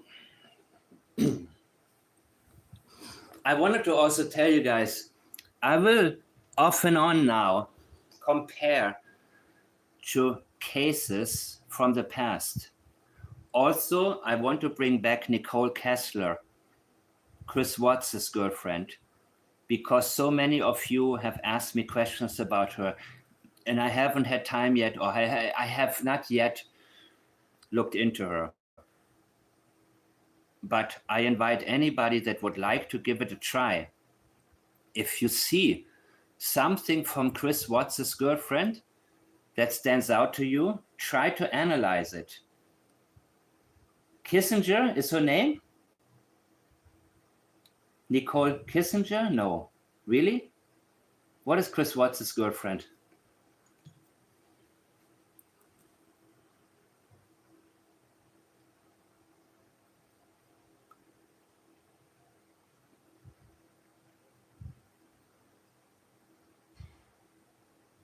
New button on my shirt?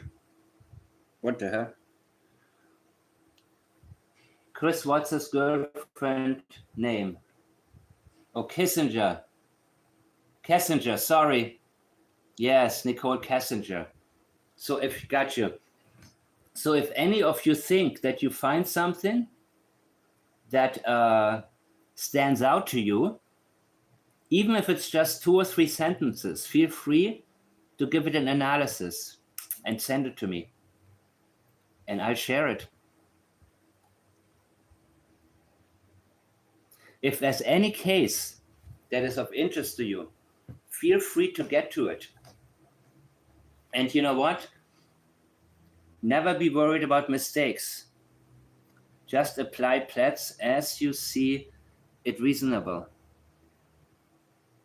And always use past cases for reference points if you like.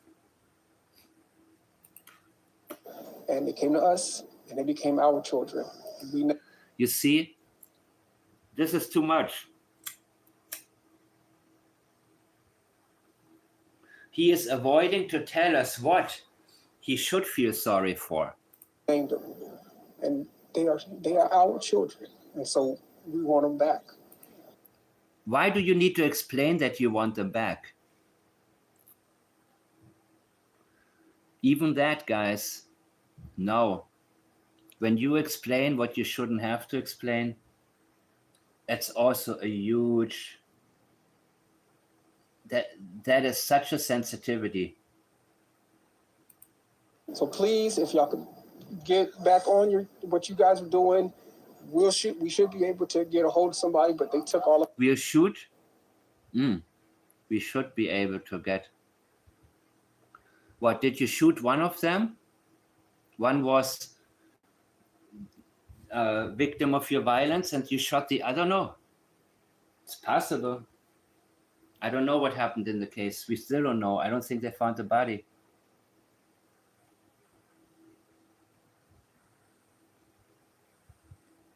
Yeah. Exactly. And we can use this.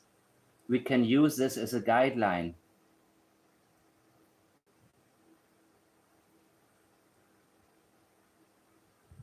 Oh, his facial expression would be something else.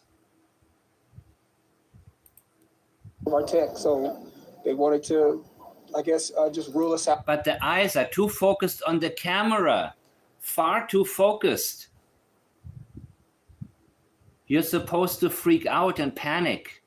As you said, you were panicked. You're too focused on the camera.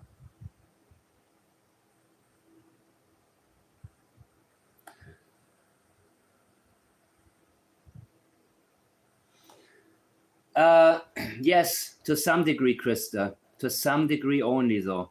To some degree. You see, you can maybe convince somebody, you were such a bad mother, I had to do what I had to do because you didn't keep the kids in line. That's a possibility to some extent. But I also believe that that's probably why Daniel is worried, because of the separation, that maybe Malaya will see things clearer. But it is absolutely possible especially when you lived with somebody for a long time and that person has a very overbearing way, you can convince somebody that they are partially guilty. And Daniel is convinced that he's not the only one who's guilty. He was asked, did you have anything to do with it? He said, I 100% did not. And that indicates to me that he is responsible, feels responsible, but not 100%. And I'm sure that's why he said that Malaya had a guilty look on her face and all of these things. He convinced her that she could have prevented it. He convinced her that her neglect led to him overdoing it. That's why he keeps saying, she did nothing for them. I did everything for them. I believe that's his way of keeping the message coming to her. If you had been a better mother, this would have never happened. Now, you got to be a certain type of person to actually allow somebody to convince you of that. But I do believe if there is such a person, and there are people like that, Malaya could be one of them. She doesn't have her own mind. She doesn't protect herself, her kids, nothing, you know what I mean? She wants to leave, but she doesn't. He takes her phone away, he says sorry, and she stays. You know what I mean? That's why Logan, from the very beginning. Yeah, and Daniel, the reason also Daniel talked to Charmaine, in my opinion, initially was because he wanted the message to go to Malaya. You better not say nothing because you're guilty too. You're guilty of something. Had you done your job as a mother, it would have never happened. Had you been able to keep your children quiet. That was the message he wants to keep sending out. Especially Janie. Well, Malaya, if Malaya just stand there and Malaya, you know what I mean? And if it was an accident, which it could have been with Jack, of course, whose responsibility is that if he gotten into a substance? To leave stuff like that lying around. But, you know, that's why they talk about the killing part so much. Because in the back of their minds, they think, well, Jack may have been an accident in our view. So they find ways, Krista, they find ways to blame and ways to excuse. And I do believe that Malaya is one of those people that's at least for a while susceptible to such a manipulation tactic that she feels like, wow, I was a crappy mother. I did nothing. That's why he says she just lies there with her phone in her hand. He wants to make an excuse. They were quiet with me. He said that, right? They were wild with Malaya. She had no control over them. That's why Janie keeps saying Malaya would not be able to go anywhere with Jack and Lilly because they were too wild. So they want to not only blame Jack and Lilly, but also blame Malaya on top of it. And the reason, in my opinion, is clearly that she wants to remove responsibility from Daniel. So if anything comes to light, she will say, well, I told you, he was a curious little boy. And Lilly kept screaming and Malaya did nothing. So yes, it's easy to convince somebody like that that they have enough responsibility in it. Let me read what you wrote.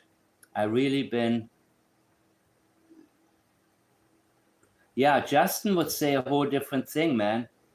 I believe Justin came, even though they know they didn't do anything. It's about how they feel. maybe Malaya feels like I could have done a lot better. Maybe I could have been a better mother and it would never happened.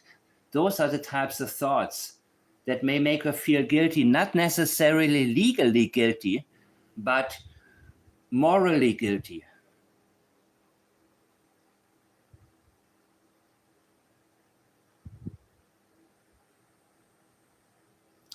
It's a difference, you know, it's a difference between what you think you are, you can, you know, okay, I'm guilty in the eyes of the law. Like, for example, I don't like wearing a helmet when I ride my bike, right? And if you ask me with a polygraph, did you do anything wrong? I would say no. I'm a good driver. I drive defensively. I like my freedom. No. Yeah, but it's against the law. Well, it wasn't against the law when I was 14 years old and had my first bike.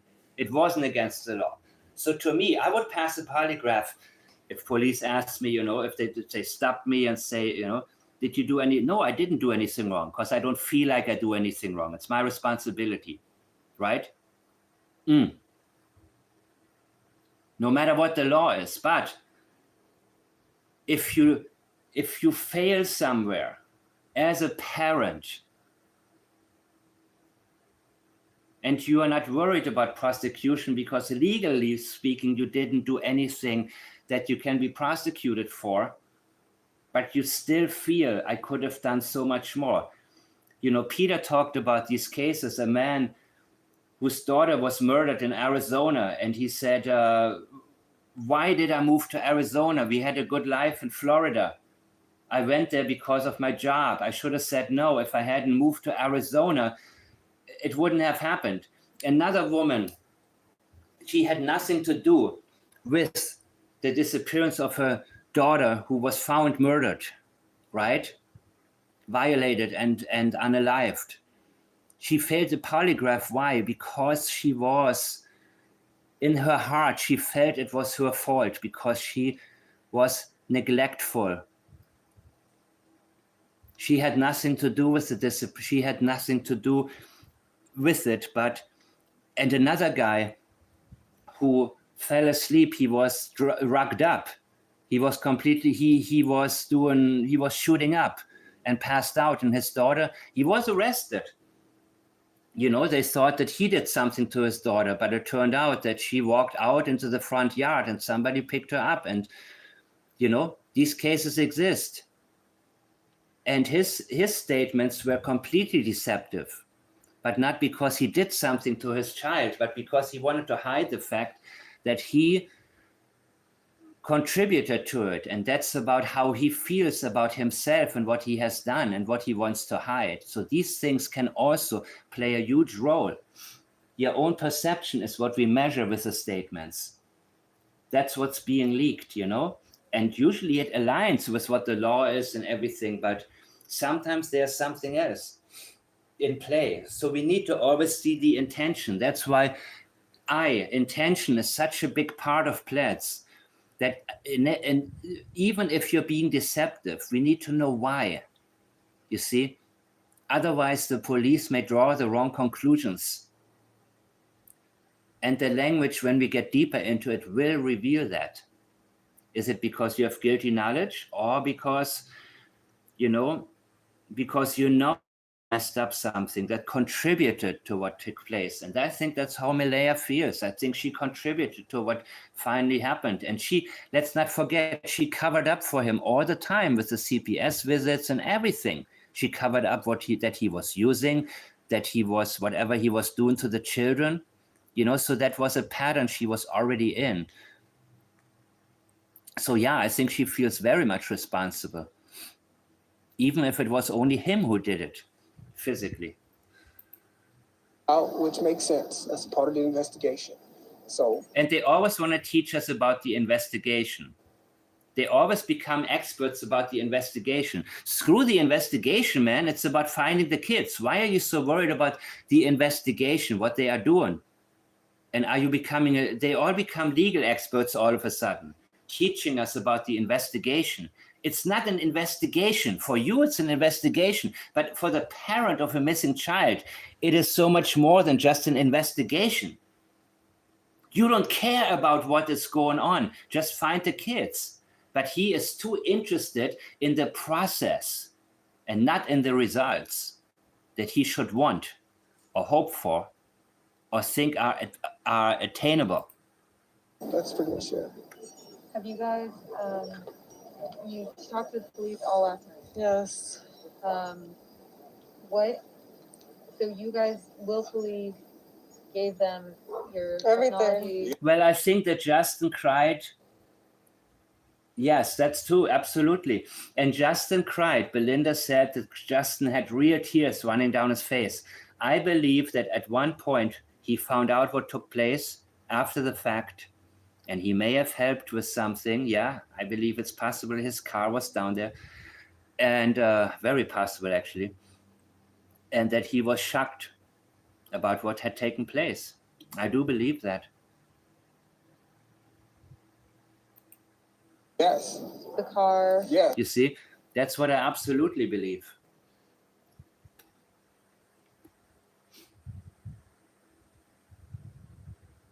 Projection is always a huge part of it.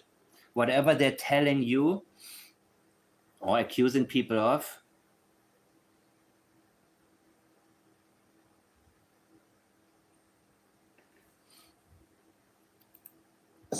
Did they get it? How did they get a search warrant? Did you I guys? I don't see why they got one, but they got one. Yeah, we would have let them take one, anything. but We would have let them take everything. We let them come in and search with us. we let them come in and search with us. They got a search warrant, so he's trying to explain. You know, they ask, how did the police get a search warrant? Well, we let them come in and search with us. We have nothing to hide, right? Sorry, guys, I'm going to read now what you guys are saying.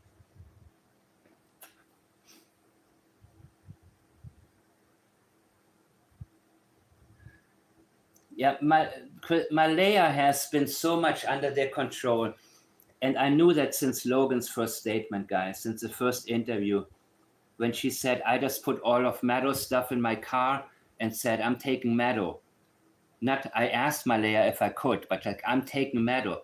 I'm making the decision for her. She has no mind of her own anyways.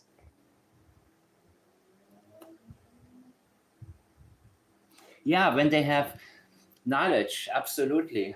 And I think that Justin would not be able to lie too much.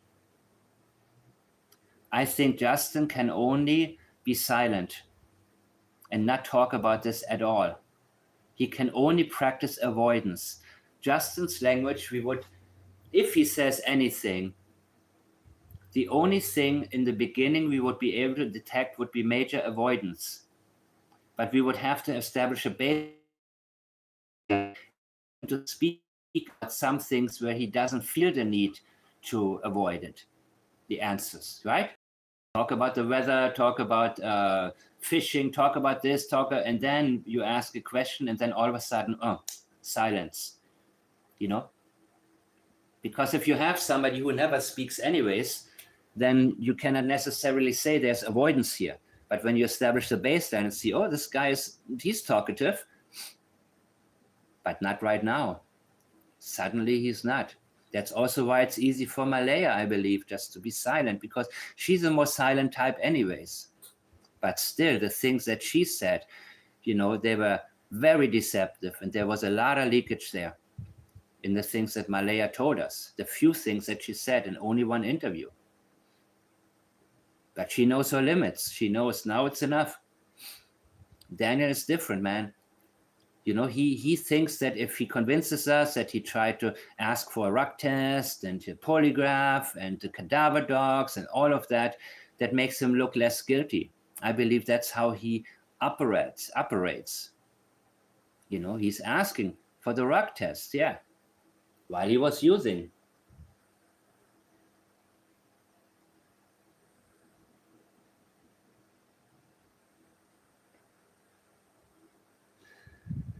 Yeah, who's older, Justin or Daniel? What happened? Is my video stuck? I hope not.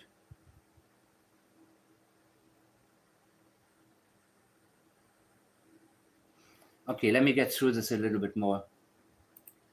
We asked them to come do that. What did they pay? Oh, we asked them to come do that. That's why they got a search warrant, because you asked them into your house. It just sounds just like Janie, man. Just tech, Yep, they took tech. and that's it. Like our phones. From the house. That's why they got a warrant, because you asked them to please take our phones and come in the house. Right.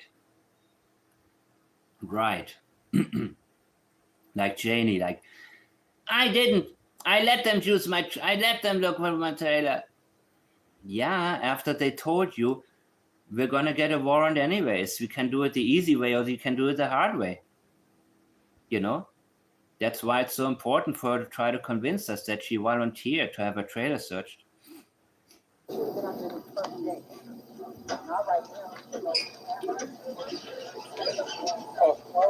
I guess, should I answer that? Or? Answer it does, yeah. Okay, so okay, and I guess, I don't even know. I see. Yeah, we seriously felt like we needed to be out here. We did.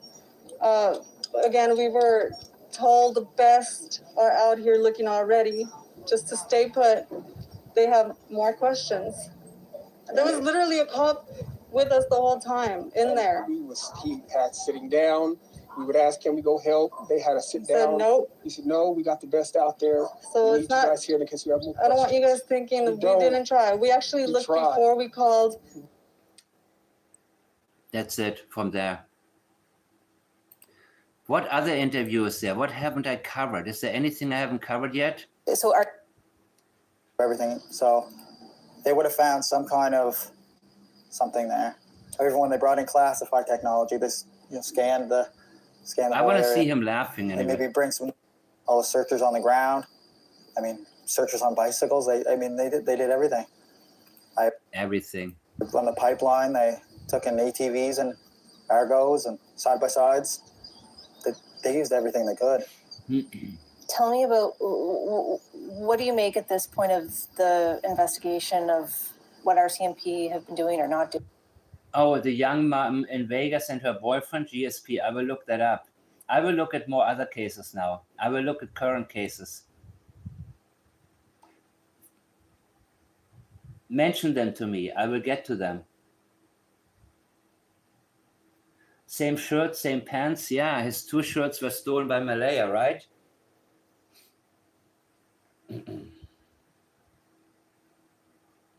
It's like Groundhog Day, man. Only his face changes a lot. His facial expression changes very drastically, guys, depending on how he feels. He wears his feelings on his face. He really does. He doesn't have a poker face. You can tell when he's delighted, and you can tell when he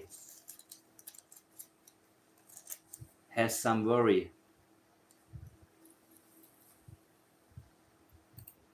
What's your stance on all of that? Well, I would like to go in for another whole round of polygraph exams. I mean, that would be... Why? Why? A whole round of polygraph exams? Are you hoping Malaya's going to fail or what? You passed already. What do you want? This makes no sense, but you know what? Again, he wants to give the impression he has nothing to hide. And that's why he volunteers. From the beginning, he tried to convince us that he wants the polygraph, he wants the drug test, he wants all of this. But then when he's confronted with it, he gets scared, extremely nervous with the polygraph. You asked for it, dude. Why are you so nervous? And maybe bring some new people in that are doing the polygraph exams. Why? What's wrong with the ones who passed you? He's trying to tell us, maybe he read, who knows, maybe this came from me, that I said the polygraph examinations are worthless. The questions are worthless. They asked the stupidest questions, period. They should have asked 2 questions to start with. Number 1, do you know what happened to Jack? Do you know what happened to Lilly? Not accusing or not presuming murder, And especially not asking, did you kill Jack and Lilly? If you want to ask that, you have to ask separately, did you kill Lilly? Did you kill Jack? Separately. Because if he thinks, well, I didn't kill Jack, you pass. There are many, you have to be as accurate as possible and leave no wiggle room. And the best way to answer, the best way to ask in the first polygraph would be figuring out if he knows what happened. Do you know what happened to Jack? And do you know what happened to Lilly? And based on the answer, based on if he passes, well, then you got to stop. But if there's inconclusive or fail, that's when you get more questions. And yes, sometimes it's good to have several sessions, not just two, where you move slowly, you move forward very, very slowly to make sure there is absolutely zero wiggle room for him.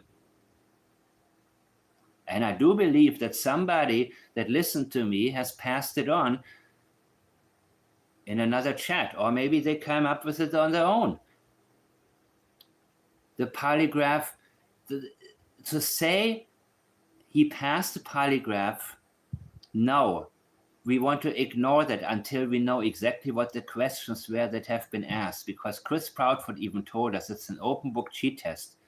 He was able to rewrite the questions and reword them, and then he passed. And he told us he needed to do that, right? So I think Daniel has been reading and has been listening and has been learning. And maybe he thinks that until he passes for the right questions, maybe he wants to show me that he can pass for these 2 questions. But Daniel, I have 5 questions for you. 5 questions. If you're up for it, I will send them to you. Just send me a thumbs up on my Facebook Messenger, and I will get them to you. And I ask only that you send them back in a reasonable amount of time or answer via voice. And then I let you be and only focus on the results, on these statements that you will make to me. And they're not accusatory. But There's nothing about killing Jack or Lilly. It only has to do, yeah. But the thing is, if you have a good polygrapher, you have a much better chance for the results to guide you in a certain direction. It's never going to be 100%, Krista, but it can be a lot closer to 100% if the questions are, first you need to study you need to ask the right questions and take your time, You don't say, did you kill Jack and Lilly? They did it all wrong. You don't accuse somebody. You let them tell you first that they know more than they're saying. If he fails, because the question was, do you know what happened to Jack? Do you know what happened to Lilly? At least then we got a solid starting point.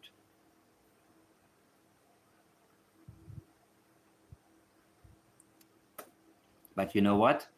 Then we have the opportunity to say, well, you're not telling us the truth. And then you can put a little bit more pressure on him. And then you can analyze the future statements. But you don't ask a BS question right away, that you don't put them on the defensive either, man. If you put them on the defensive, then you see, you have to ask a non-offensive question, because if he becomes defensive, then it'll be a flag. But it's not going to be a flag if you're the one who puts him on the defensive. That's why it's so important not to accuse them right off the bat.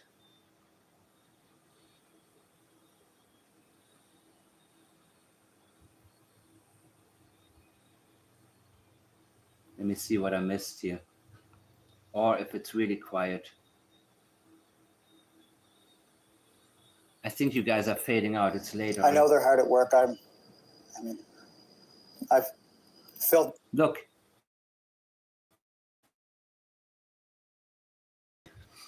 The same question again and again. They'll see if you answer differently, and they can get some signals potentially from that. And one thing I've noticed, a few people, if you confront them with their own lies, yeah, exactly. Dupas Delight and Daniel for 3 successive questions in a minute. Absolutely. And I saw that on your live earlier. I needed to watch A Balance's last live, guys. It's really good. I watched about half of it, and you know what I've learned, A Balance, is when you ask some people, when you ask them the same types of questions again and again, they will laugh at their own BS eventually. Some people will. When you confront them or make them repeat their own BS, some of them will actually they have to hide their own laughter because they know how ridiculous it is. Different people react differently. And one way that some people react, oh God, do I have to say the same crap again? Do I have to tell the same lies again? Oh my God. Yeah, I had to laugh when I first went into this interview, man, because listen to this guy, man. I'm almost done, but exams, but I know they're hard at work. always hard at work. We want to know if they're efficient. Oh my God. I've filled notebooks with just trying to help them find leads or give them any kind of small detail answers, many questions as they can, or but I'm doing everything I can. I usually try to meet with them 3 times a week. Always the number 3.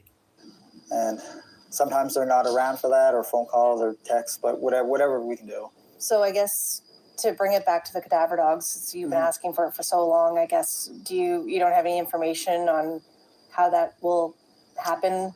No, I don't. I don't even know where quite they're going to start searching or where they're going to do. Are they going to expand out onto the properties? The property there is fairly small. It's only 2 acres. So. Yeah. Will it be the whole 8.5 that they searched? I don't know. That's a lot. That would be quite a few. That'd be a couple weeks probably on. I don't know. You can do it pretty fast. It can go pretty fast. The dogs, they will, from the distance, they will know where to go. You let these dogs go, and they will find the spots. Go on foot doing that. Yeah. But I mean, if you look at the documents, and no, we don't care about the documents, dude. What about the documents? Some of the other stuff RCMP has said or done. There's 70,000 drone photos. We don't care about them. Were taken during the search. We don't care about them. Oh, let me guess. That's why we actually don't really want the dogs there. That's a completely different thing. You see, on the one hand, he's saying to us, he wants the dogs, but on the other hand, he says he's 100% certain nothing will be found. So why do you want the dogs? Test me.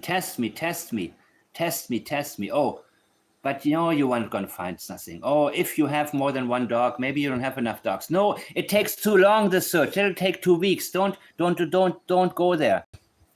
As I said, go to certain locations, man. If they're not going to the pipeline or the ATV, I said it before, guys, this will be as worthless as the polygraph examination if they don't hit the right spots. And that's it. Come on, dude. That's a lot of photos. I mean, they had to review and do everything. So. Yeah, so they're too busy, right? They would have found some. Please search with the dogs, but are you sure you want to do that? I mean, you got so much stuff already on your plate. Kind of something there. Everyone they brought in classified technology. This scan the whole area. Yeah. You see, on the one hand, he's telling us he asked for it, but on the other hand, he's trying to discourage us from doing it. He's trying to tell us it's useless. Yes, I have nothing to hide. That's why I want them here, but I don't really want them here. That's why he looks stressed. Found a beaver and a coyote. That's all they found. So why do you think this step is necessary? Good question. You asked, you want them.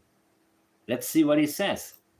Well, it just rules out one and brings the book a little bit closer to being closed. What? We're not doing this to rule anything out. You want to be ruled out. You want certain things that I and others have pointed out to be ruled out. This would be about finding out what happened. That's not his concern. He doesn't want us to find out what happened, guys. And he's telling it. He's telling us. You see, the only thing that he is able to say, to claim, is that he wants the cadaver dogs because he asked for them. But everything else he's saying is in contrast to it. It doesn't align. When something stands out, it goes against the regular pattern that he displays. We have to also notice that it is at least a sensitivity here. Trying too hard. I mean, one chapter at a time. How have you been doing? How have you been doing? You guys still okay?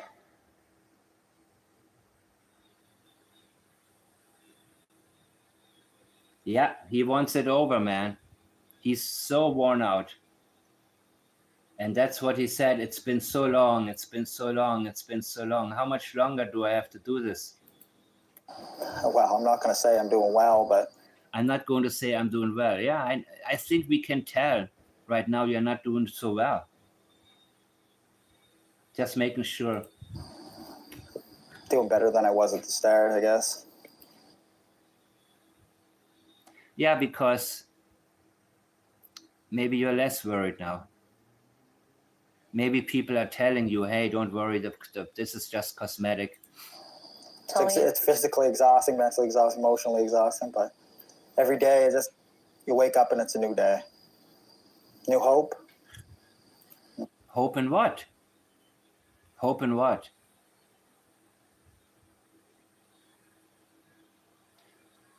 Nothing about Jack and Lilly. Just keep going forward.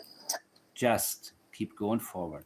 Tell me about the toll, like what you were just mentioning. Remember when Chris Proudfoot was asked, how do you deal with everything? And she was talking about Sebastian. He said, well, every day I get up. Remember that? Chris Proudfoot, almost the same thing he said. Every day you get up and it's like you're in a Groundhog Day. He even said that, and every day you see that negativity from people and this and that, and nothing about Sebastian, who's still missing. Nothing. This is so similar, man. Earlier about social media. Yeah, social media has been quite a circus, we'll call it. But I can't control them, and they're free to judge. But maybe just it's okay. Use a little bit of this before they start typing or using AI for pictures. Yeah, there's only one person who used AI for pictures, so I'm not doing that. But that's that's not what we're talking about here, dude. Almost done, guys. I mean, we're coming up on, is it coming up to 5 months? Yeah, in the second. So yeah, it's less than 2 weeks. Like, did you ever imagine that we'd be here still talking about this? Nope, not at all. No. And that's a clear denial, by the way. No. You see, he keeps it very short. No, I believe you. I believe you in this answer. Absolutely. You thought that would be over with very quickly. So he is surprised that this took on a life of its own. To this extent. Has a bear come back yet? A vegetation. I thought with the amount of resources and amount of different units for SMP working on it, everything from dive teams to canine units and they've dedicated teams just for social media, They have a dedicated guy that just sits there and watches highway cameras. So, What's it been like for you now that we're back to September, school's back, and seeing the school bus go by every day? yeah, no, it's hard. There's quite a few. Well, you're looking straight at her, and I'm pretty relaxed with this question. It's hard, sure. School buses that go by, and there's a lot of kids in the area I see, And what? sad. What is sad? It's not just sad for Jack and Lilly, but it's sad for everybody who knew Jack and Lilly. Yeah, it's not easy for you to just focus on Jack and Lilly. It's easier for you to include everybody else when you talk about sadness. Because you see there are people who are sad. But Jack and Lilly, I believe Wade, when Wade said he doesn't like them kids. He didn't like them kids. They are very disconnected from Jack and Lilly. Both Daniel and his mama, both of them. They have grown completely cold to them over the months, over the couple of years. And they're telling themselves that they didn't do anything wrong. That's what they're trying to convince themselves of.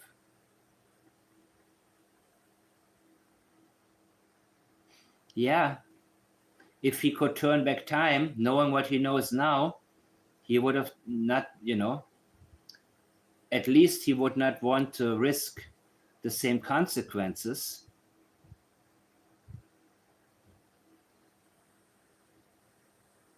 Janie also indicated regret, but regret in terms of the consequences she is suffering, according to her. Nothing about Jack and Lily's well-being that she wasn't concerned with when they were living there. But, nothing, only that because of all that, she said, I cannot see my grandkids because of all that. That's very dismissive when you think about two children missing.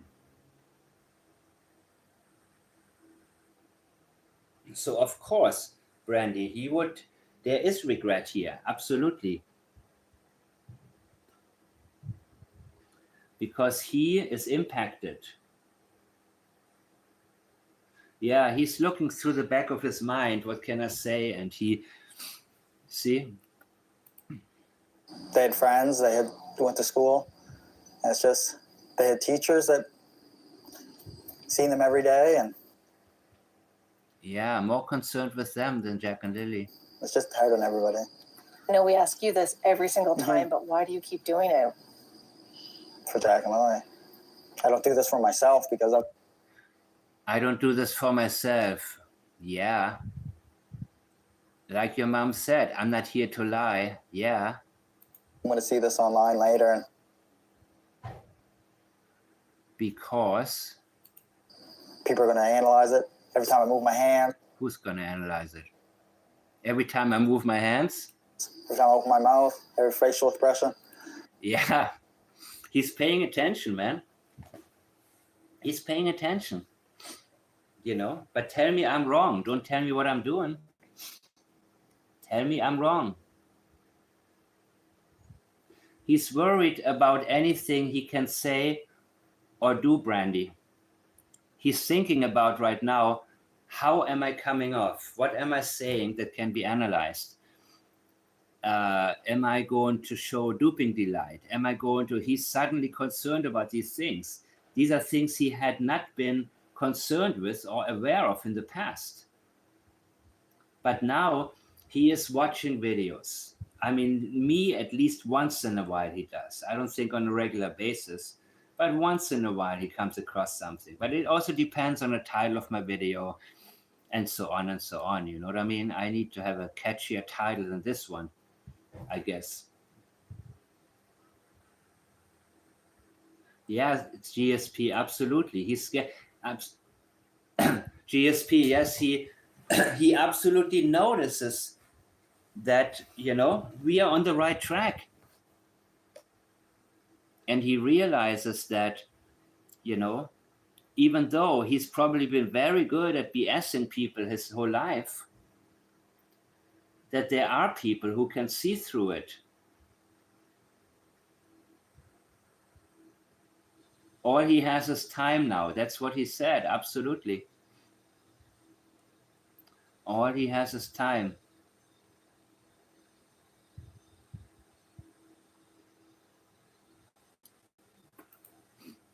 They analyze everything right down to a T. Yeah. Have to. I have to. And it gets easier, especially when you tell us no cars have been towed. No cars were towed. Yeah, technically you're not lying because you're using plural, no cars. But there was one car towed, and major avoidance at the least. But I'm almost done, guys.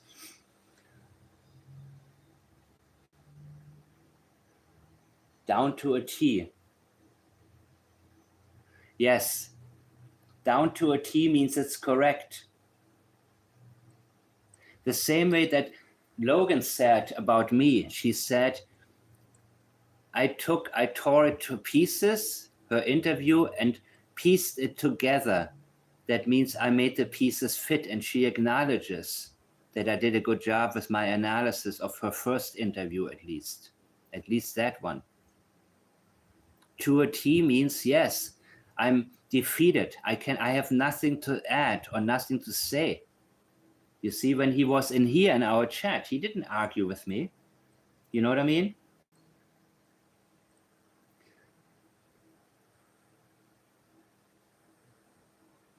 Yeah, oh my God. I pointed that out already, the places that they need to search, guys. I did that a week ago. Every time I post something, she makes a video about the same thing. I mentioned the property up north from Earl about a week ago. He owns a property that's about 10 minutes from, no, like 10, 15, yeah, about 10, 15 minutes from Big Island Beach. Yeah, I would say. And also the bridge, the McLeod Bridge. Then, I mean, where was the ATV? Think about that. Think about all the pipeline area where the footprint was found. I would say search there. These places need to be searched. How about Justin's car? I don't know. What do you think? What do you think? Yeah, Daphne copies everything I do. Everything. Every time I make a video about something, the next video is about the same thing. So I talked about this already a week ago, and I included the Earl property up north. Yeah, he owns a property in, what's the name of the place? Egerton, next to Egerton.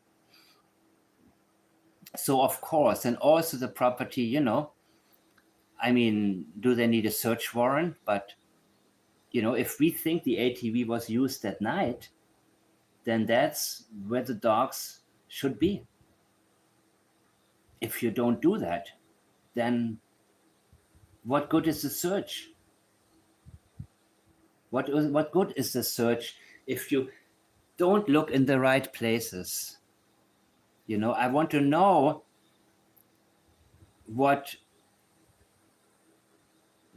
exactly where do they search? That is so important. Yes, it is that one property up north, right, from Earl? I mentioned it before, right, guys? I mean, is it? Let me put it up here. Let me bring it back. I want to look at it one more time.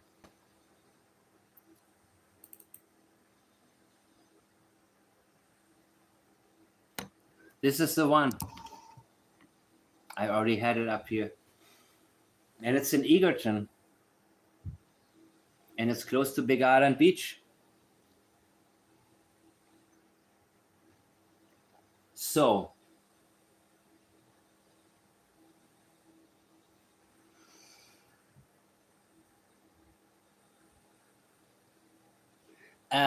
well, the copied part is the truth, but then it goes into different directions.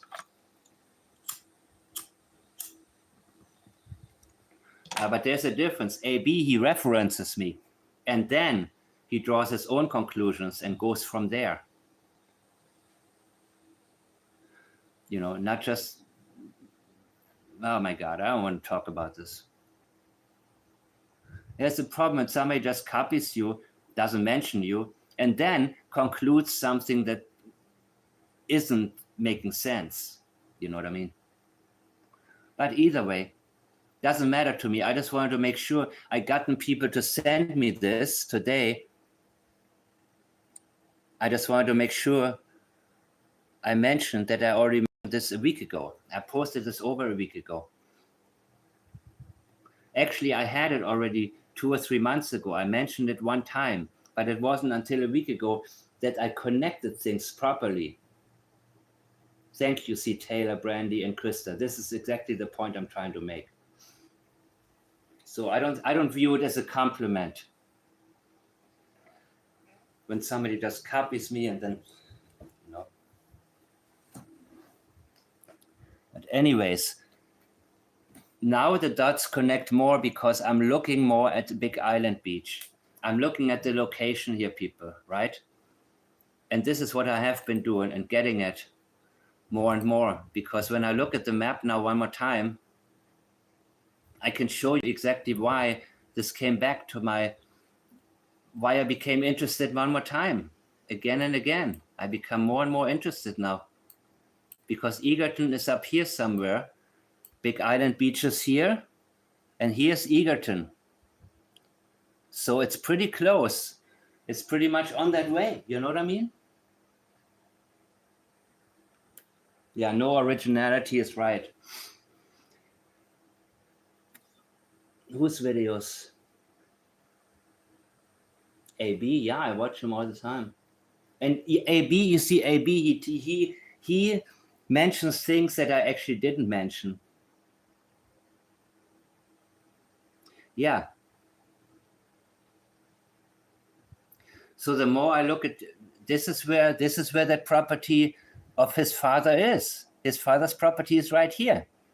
This is Earl's property. And when you go down to see where Lansdowne is down. Give me a second. Right here. There's Lansdowne, Egerton, and then Big Island. So it's pretty close to there. So if he needed to stop somewhere, get some gas or whatever, and maybe before he stopped somewhere at McLeod Bridge. You know what I mean? Where's McLeod? Right here, where the star was found. You know what I mean? Yeah, is it muddy? How deep? That's a good question also. If he could stop somewhere and get some gas, but remember, his uncle owns this land too. And another uncle owns the land down here on the other side. It's not too far, it's 20 minutes. It's 20 minutes from Lansdowne. More on the side roads, of course, but it gets him up there.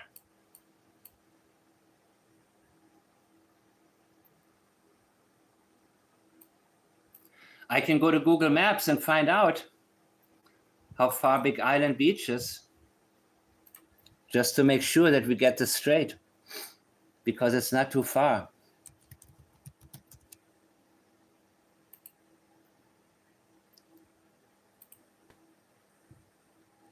Big Island. Google already knows. My Google Maps is all about this area. So that would be, okay, that's far. We're talking about 46 minutes, 62 kilometers. Yeah, it's pretty far. It could be too far. But then again, I don't know if he made a stop somewhere, got some gas, who knows? You know what I mean? I'm looking at possibilities.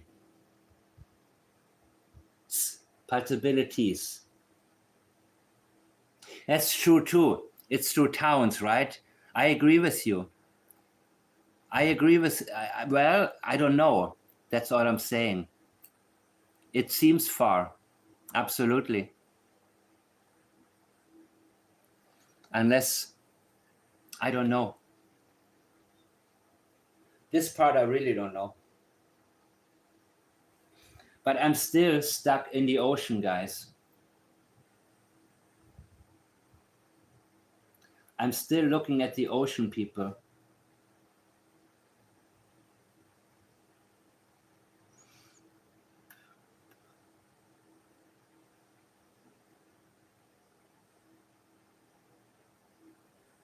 I missed this. I missed your comments, guys. Yeah. Ron's car.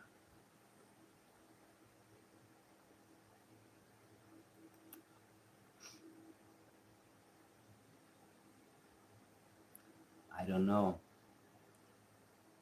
Look, this is a very, I'm open to different directions. Of course, maybe he went this way too. Maybe he went to the Fundy Basin. It's a possibility also, but I think he went up north. He knows so many people up there. He could have made different stops, you know? The pipeline boys live right here in Westville. Justin has a property up in, well, it doesn't matter. Close to there also. His father. Anyways, this is all alleged. Everybody's innocent until proven guilty in the court of law. Everything I'm stating is my thought. I'm stating my thoughts. I'm looking at the possibilities here. It is far, guys, 46 minutes, but he had all night. The car was heard between midnight and 5, several times. But he thought he heard a car, not an ATV. Janie told us the ATV is on Justin's on Earl's property. Let me see what I got today. I got a bunch of statements, but I didn't put them in order, so I screwed it up when I tried to visit them, when I tried to read them. I gotten so many recently. Ah, shoot. I have to go through this again.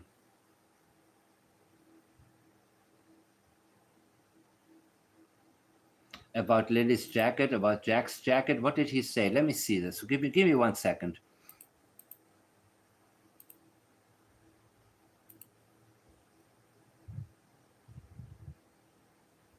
Malaya left all her belongings. I shared this already.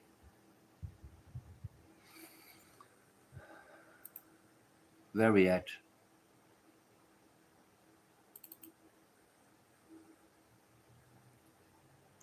Did he really say this?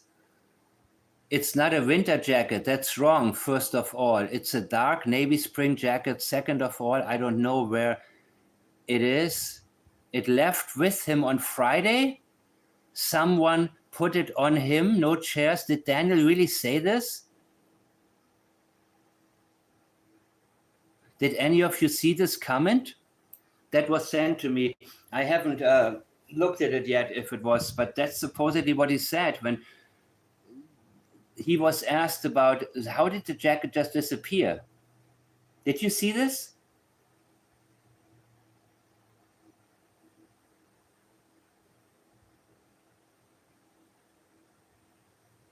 A teacher shouldn't get mad at his students.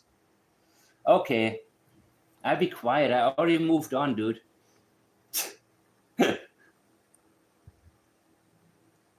Back to the subject. Great.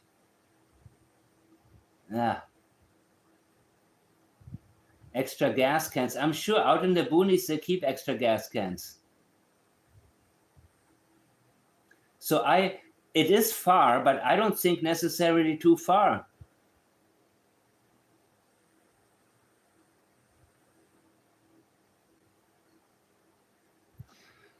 Okay, let's assume this is correct. It's not a winter jacket. That's wrong. First of all, it's a dark navy spring jacket. Second of all, I don't know where it is. It left with him. Oh my God, that language, it left with him. That's like saying it magically disappeared. It left with him. The jacket left. He is applying an action, the action of leaving, to the jacket, avoiding who took it.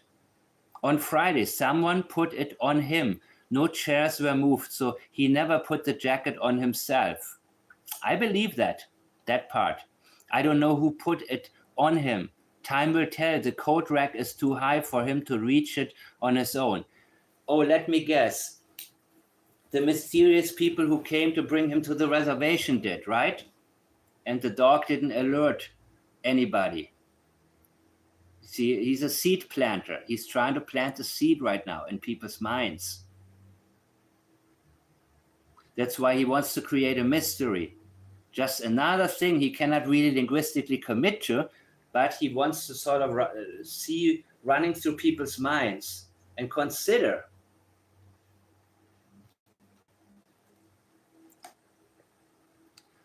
God, I need to see. I forgot who sent it to me, but this is pretty. He's talked a lot lately, right? Wait, what I'm looking here.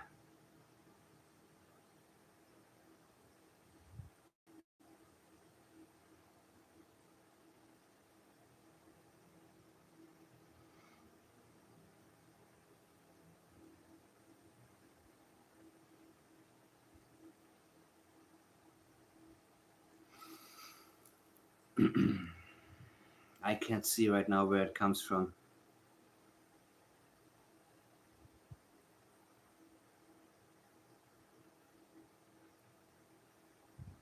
People. What is this?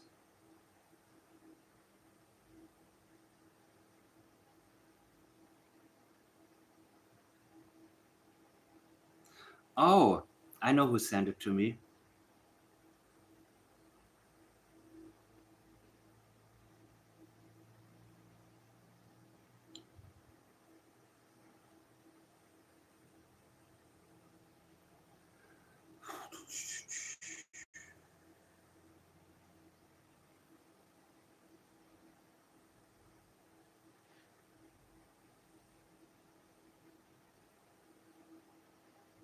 Oh, I gotta.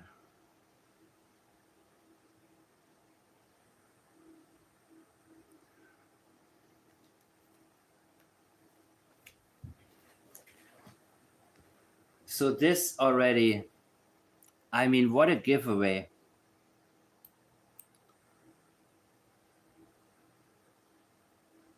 It left with him. So who would it be? Malaya? This passive language, or this form of a passive language, unless you believe a jacket can leave on its own. Yeah.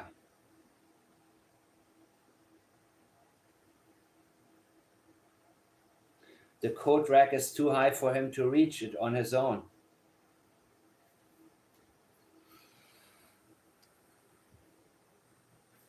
They took their boots, yeah. And he said blue boots for Jack, pink boots for Lily, because he took them for them. Hi, Darlene. Exactly. The clothing issue is highly sensitive. And remember, he said, I went through the cabins to the kids. So the kids may have been up there in the cabins and he went back to get the clothing items that he missed before. And he wanted to remove. This is such an obvious case, people. This is not, I mean, I've had cases that are really, really require a lot deeper examinations. But the bottom line is we are nowhere near the end.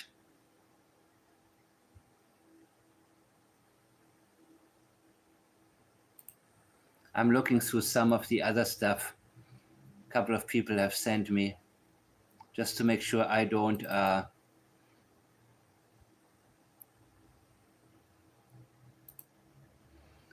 Oh my goodness.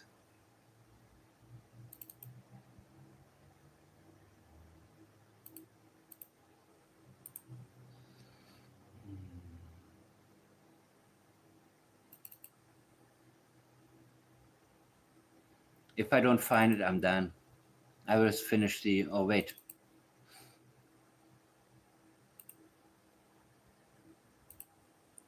Yeah, I spent too much time on these fools, man.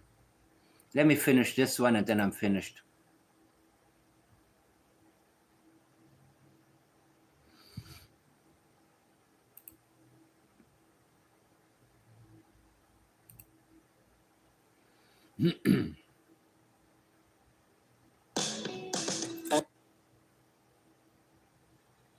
One second. Skip. Where was I? Everything from dive teams to canine units and No, I was further than that. The school. I know it's hard. There's a lot of kids in the area I see. Yeah, it's No, we hard. ask you this. Look at when he Just that go said, by and there's like, he said it's hard. School bus go by every day. yeah, no, it's hard. There's quite a few school buses that go by and there's a lot of kids in the area I see and And what? it's sad. It's not just sad for Jack and Lily, but it's Not just sad. Just Jack and Lily. It's all about Jack and Lily. Not just. You see, he's minimizing. That's not on his radar. sad for everybody who knew Jack and Lily. They had friends, went to school, and it's just they had teachers that What are Jack and Lily going through, Daniel, if you don't know what happened? I'm almost seen done. them every day, and it's just hard on everybody. No, we ask you this every single time, but why do you keep doing it? For Jack and Lily. I don't do this for myself because I'm Yeah, you do it exactly for going to yourself. see this online later, and people are going to analyze it. Every time I move my hands, every time I open my mouth, Yeah.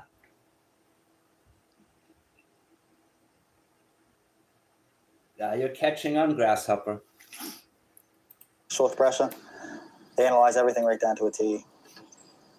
I know that. What would you like the public to know? I want the public to know if anyone has any information, just please come forward. Call the RCMP, call your local police department, call Crime Stoppers.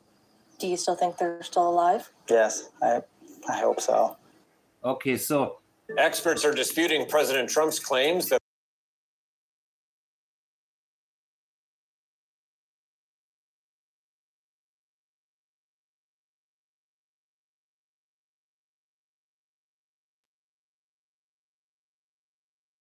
I want to see this. But anyways, guys, let me go back to the property of Earth that I already showed back then, as to make sure it's up north. So there are places he could have visited. I'm not going to show Justin's again yet, because that's a little ways off. You know what I mean? But this one would be on the way. So is it too far? I don't know.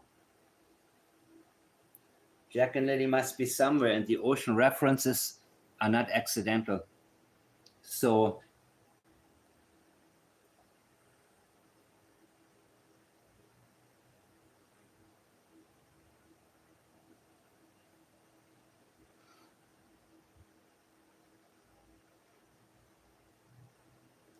yeah.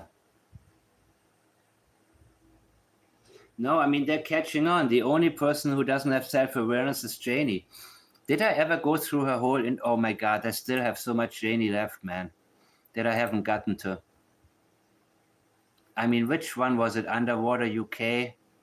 Did I get through all of this? Adventures? I think so, man, but I don't really feel... Let me see if Underwaters UK has a new video. Darren Geddes, no thank you. Janie and Darren, no. What is this video? Darren and Janie? The morning of May 2nd, take me through what happened. Oh, and I've got a pretty good take on it now because Janie straight. No, I cannot listen to Darren. I cannot listen to him. It's too much sidetracking. It's not important either. You know what I mean? I need to hear from people who were there. Because even if he leaks information, it's still not going to be good for me. It's not going to be helpful. It's easy for me to go through statements and say, okay, deception, but what is the answer? You know, what does he tell us? And if his knowledge is limited, who did this? Did Ninshi do the, geez. Let me look real quick.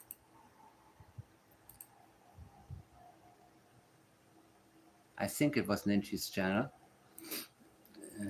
Ninshi. True crime, okay. I know she put together a Janie thing, right? A long one.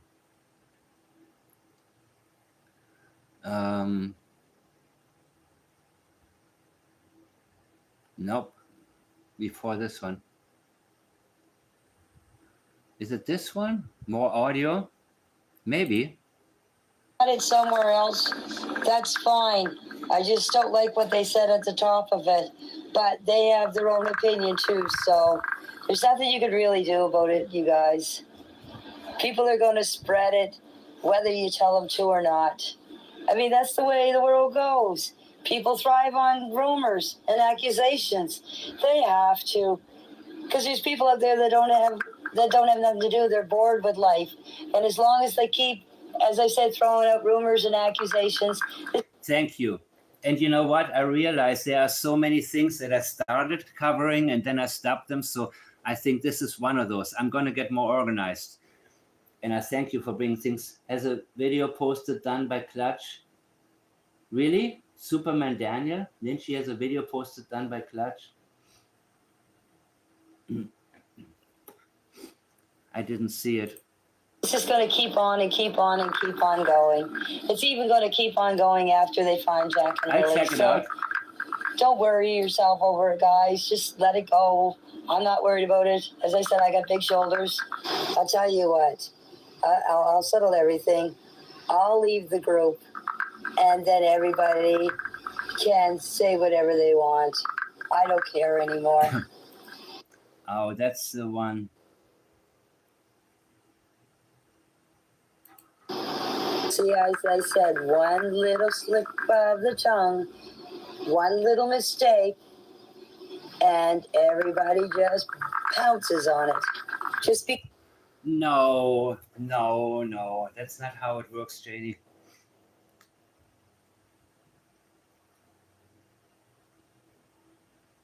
Thank you, Daniel.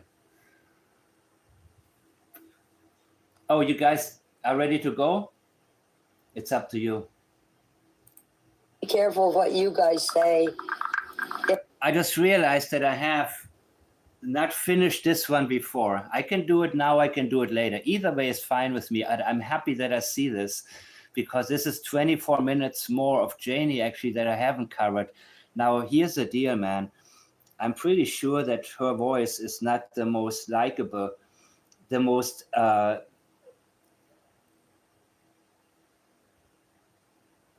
finish? You want me to finish? Because, I mean, her voice is not what you want to hear before you go to sleep, right?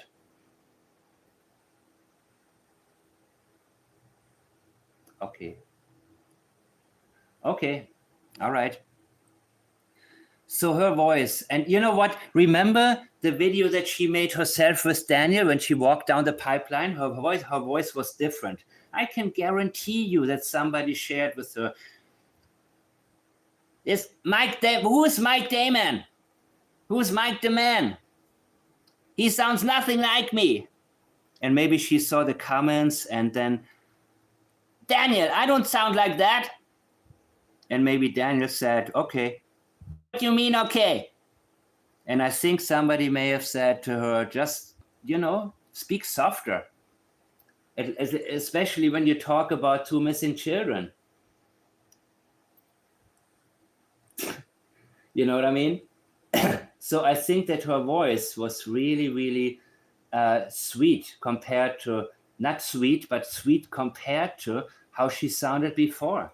I think somebody told her, take a chill pill, man, before you talk, you know? Don't sound hateful, don't sound aggressive. You know, so you're welcome, Janie. I'm coaching you guys here, you know, about facial expressions and everything else, you know? But listen to this. In this chat, because if you know that got leaked out, God knows what else is getting leaked out, what you guys say. Why are you worried about what's getting leaked out? Why would you worry about this? This is a case of 2 missing children and the free flow of information. It's what's important. I'm just saying. Hey, I got big shoulders. I've been carrying this for the last 2 months. You're a hero and you're a victim. And it really feels good to get it off my shoulders and off my because it was hard for you for 3 months to be completely quiet. chest. So let them have their fun. It's not fun to me. Actually, it is eye-opening. And it's interesting whenever I see something from you that allows me to leak out. She listened to you. Yeah, exactly. I'm used to it. It's just that I wish they would stop it, but you're not going to. Why? And are you talking about me or are you talking about somebody putting up AI pictures? I don't know. Who are you talking about? Stop everybody from spreading rumors and accusations. Spreading accusations? Actually, no. I'm pointing things out and I'm not accusing you directly, but I'm saying, well, I guess I am accusing you after I'm expressing my thoughts, but it's your language that guides me. So just let them have their fun. Hey, don't stress over it, you guys. I'm used to all the rumors and the accusations, so don't stress over it. Just let it go. I'm fine with it. I just wanted to point it out to you guys that I just happened to see it when I went on Facebook and I happened to see it, and I just thought I would let you know. Don't stress over it. I'm not. I think I know what discussion it was. It was probably what Kylie Gibson posted. Well, the person that sent it can't read anyway because. Oh yeah, then she's trying. That's exactly what she said to Kylie Gibson. Something that you can't read and all of this and yeah, I remember. That must be the one. It says, she was never on her way at 12:01, and it says at 12:01, I'm on my way now. So I don't understand, like, whoever put this is kind of weird. จองง่ายวางใจทุกการเดินทาง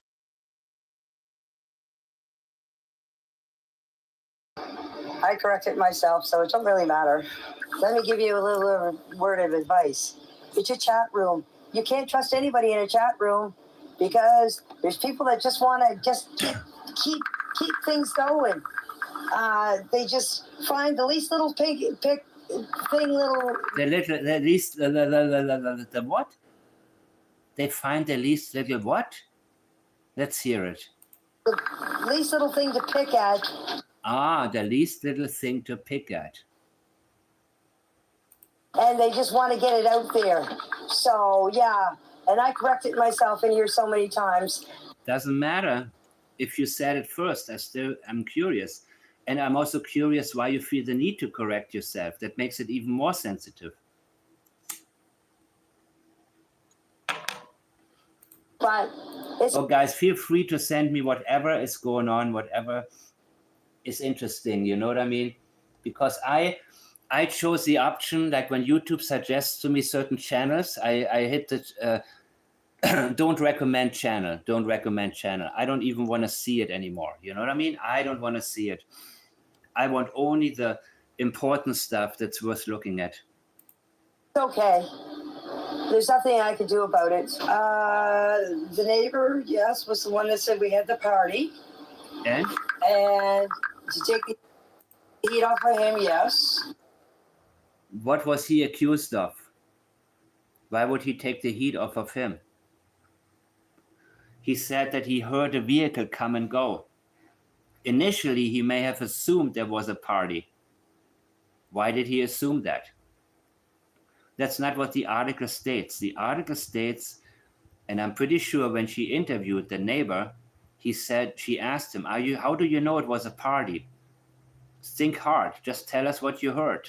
Well, I heard a 5-speed come and go 6 times.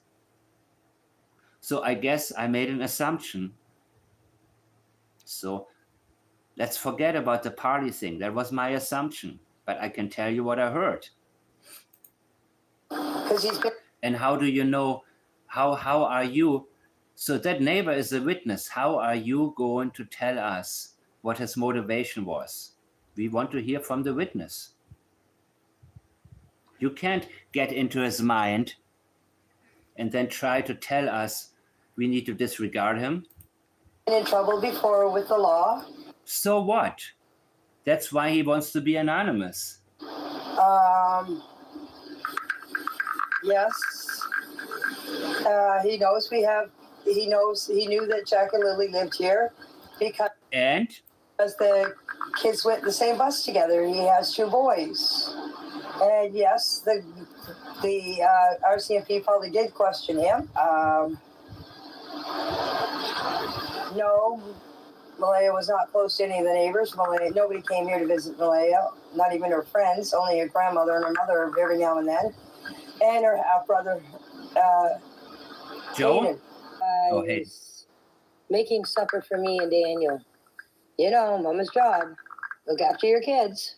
I ask, how do you invite someone to your group? My sister-in-law wants to join, and I sent her, I went on your guys' Facebook. Who, Ron's wife? Page, and I added her name to it, but she said she never got an invite. Do you guys have to invite her? Okay, I wanted to check with her first to see if it was okay if I give her her name. Okay. Her name is Heidi Corbett. Correction, she's my... Heidi Corbett. That's her sister-in-law that she wants to invite. Many of you have sent me her picture.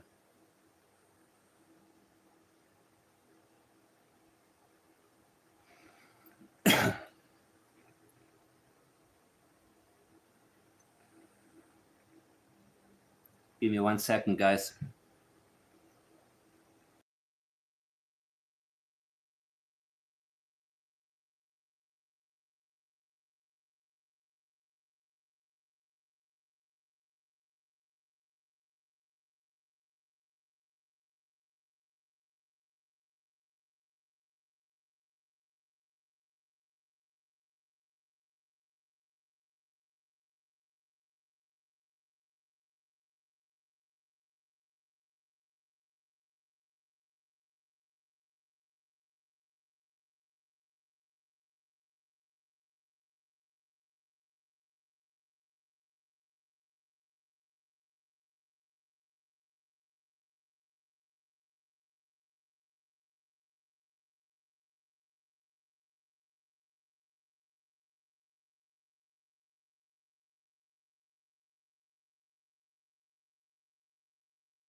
Okay, here we go. My sister. I don't know if she's related to Kent. Kent was here earlier, but I don't know if Heidi or how she is. But there are so many names. I mean, you see, I see everywhere Mackenzie, Corbett, McKay. I don't know. Must be, at least distantly, right? Like certain families that came over. In law. That's no problem. And I'm usually up late at night. I'm up most of the night anyways. And my dog is usually up sitting in the window at nighttime too, so. Yeah, he's sitting in the window the whole time, man. Even at night. He's sitting as far away from you as possible and as close to the place where he wants to be as possible. Free Fluffy. Oh. I'm keeping an eye out. Like, I haven't moved off this property since this happened. I'm usually around here. Since this happened, huh? What happened? Can you say since Jack and Lily disappeared? Or is it so hard for you to mention their names? Because it seems to me it's not easy for you to mention their names without you immediately being triggered to talk badly about them, which I think you understand is not going to do well with us.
If Daniel goes away, I'm here. If I'm away, Daniel's here. So there's always somebody here on the premises. So somebody's always here. No, our bear around here, he only comes every now and then because I don't put compost in the green bin anymore. I usually keep it till garbage day. I freeze it. I usually keep it till garbage day. And when the garbage day comes, I put it out. And I have two bird feeders out in my backyard here. But the thing is, the bear won't come around the camper because my dog scares him away, right? And to tell you the truth, the birds aren't even eating out of my bird feeder. I don't know why. The funniest thing is the birds rather go in with the chickens and eat their feed. So the birds are getting fed. So they just love being around the chickens. I think maybe they think they're a part chicken. I don't know. Well, I don't need bear spray for people because we have one that comes here and visits us. But just so as my dog sees it. Bear spray? I think the bear will not care about that spray. I don't know. Guys, no sound? Okay, now a sound, right? Or hears it out in the yard, boy. He just starts his barking. And he wants to get out. He wants to get after that. Like one night, the bear, I had a little compost bucket right out here at the end of the big trailer. And the bear was out there thrashing it around, trying to get it open. And my dog was up on the window. And it's a wonder he didn't go through the window. And he was growling and snarling at it. And I had to keep him in because I didn't know if he was going to go through my fence or not. Yeah, but somebody came on your property and took the kids to the reservation, right? Right. Because he wanted that bear some bad. So, but when my dog does bark, the bear usually takes off because he hears the dog barking. The only thing I heard about be aware of sign is when you have one of them posted, it means that you have a visage dog on your property. I've heard someone say that if I'm going to get any signs about dogs, it should be dog on premises. The surveillance cameras, yes, I could get some of them. But I think no turning on a private drive and no... Oh, Robin, I didn't know about bear spray. Bear spray is powerful. Wow, must be. Wow.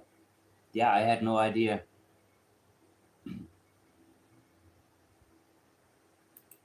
Trespassing. I was told to get some of those. But I will look into it.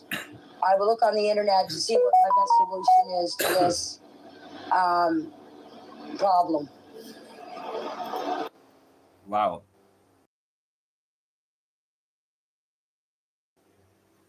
Yeah, I'm not really from the country. I don't really know about the bear spray, but sounds good actually. Yeah, Fluffy on premises. Beware of Fluffy.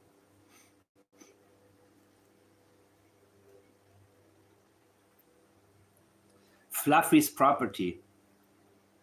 He's the owner, right?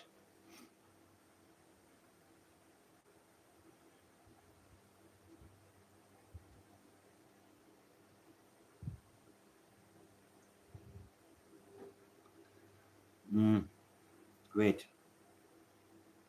What am I looking at here? Okay, let's keep going. One moment. Are you guys okay?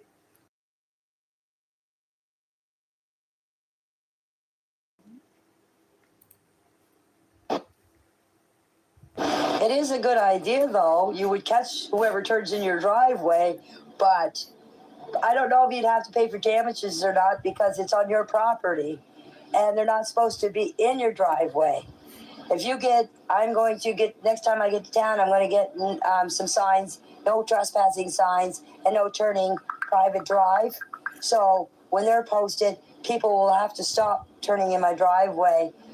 But I was told when I ordered Haley and Shelby, I believe it's Shelby, off of my property, they were allowed to come within 15 feet in my driveway. So yeah, it could be damage to other vehicles. Yeah. Oh, and when this here news release that I put out, it's on CBC.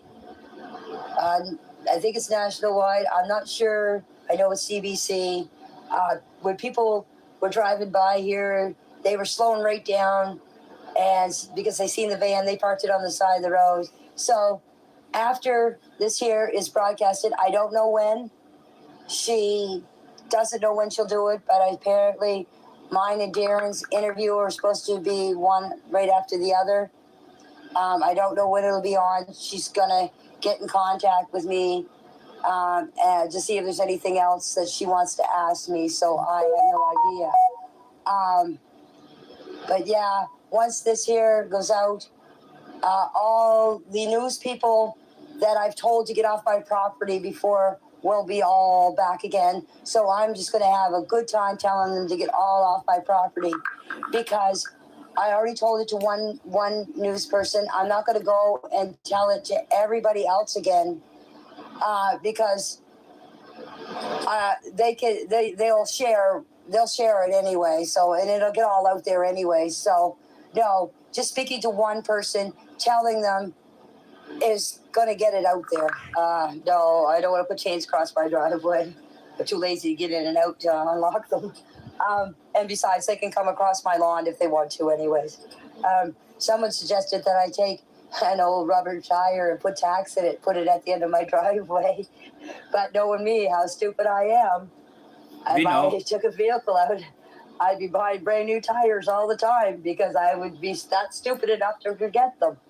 And I can't do that either because anyone that comes in my driveway, like my brother or my sister-in-law and everything, would all have flat tires. And believe me, I can't afford to buy all new tires for everybody's vehicle. So I just kind of laughed at that idea because just because of what I told you. But it's not going to stop people. If you put up signs, if you put up this and you put up that, it's not going to stop people from driving by. And taking pictures or just sitting at the end, sitting on the side of the road. Like, as I said, it's a public road. You can't stop people from sitting in their car, sitting on the side of the road. You can't stop people from walking by your house 10 or 20 times. It's a public road. As I said, the only way I can stop people from doing anything is if they come on my property. I think someone in here. Yeah, if you cannot sleep after listening to her. Asked me if I live on a dirt road. No, I live on the pavement on the 289. It's a main road that goes. Oh God. What time is it where you guys are?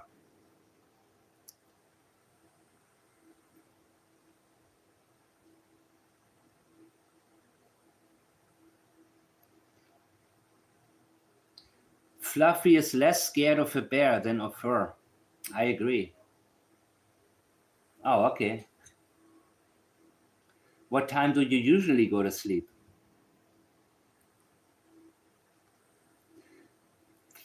Yeah, I think so too. I think she's happy that she can talk somewhere.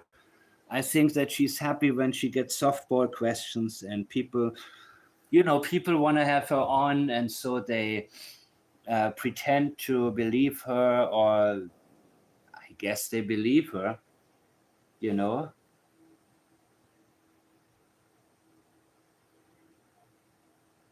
Yeah, Krista, I know it's beyond time already. I was looking I knew I had something I didn't finish once. That's why I'm doing this, but please feel free to go to sleep, everybody. I want to listen to this now, man, until I know my breaking point kicks in. Because I'm scared I'm going to miss something, even if it's like 6 minutes of waffling. Like if there's one sentence that I can use, I'm delighted. From the highway, from the main highway, or the old highway, I should say. Good night, Danielle.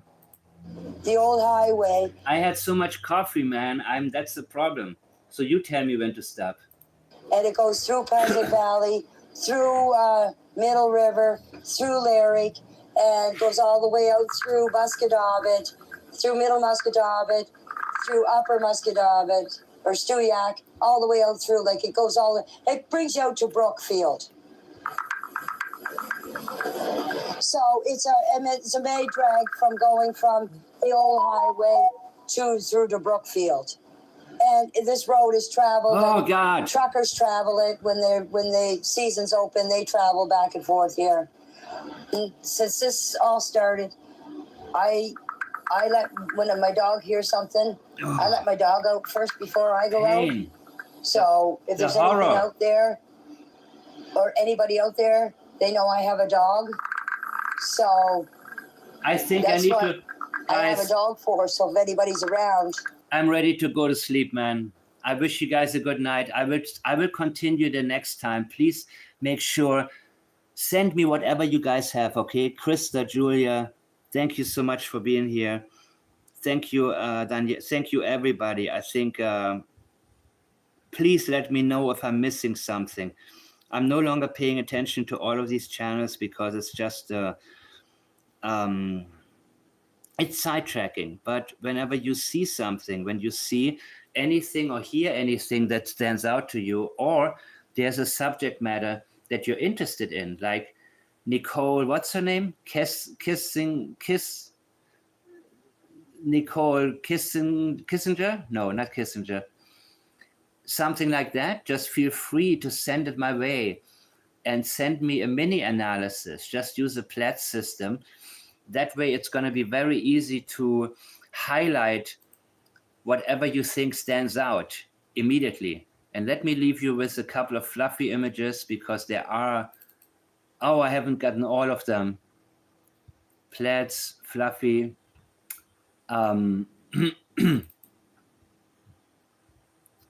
Listen.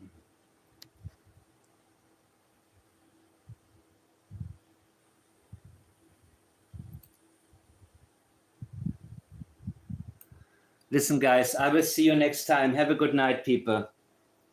Have a good night, Maxine, to Kissinger. Yes, free fluffy people. I saw the hashtag on other channels. Thank you for that. Free fluffy.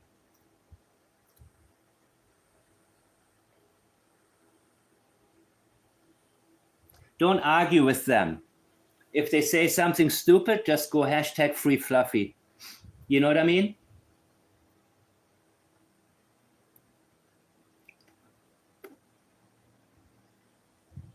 Who left you hanging? Yeah, it's good. I love it too.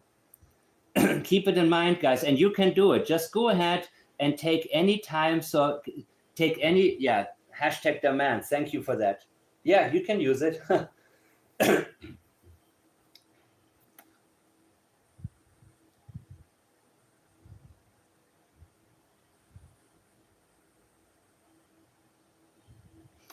Yeah, that's Tucker, but I want to name him Fluffy. promise me if you adopt him, you will name him Fluffy, because that's more suitable for a dog, in my opinion. And I wish you guys good night. I see you soon. Peace out. No song.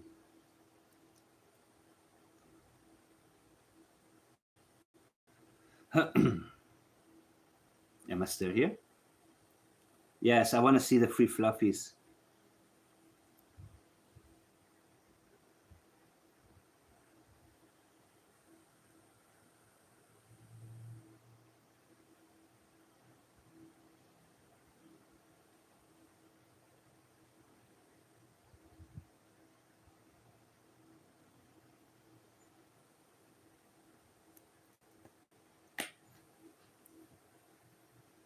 Good night, everybody. I'm going to sleep.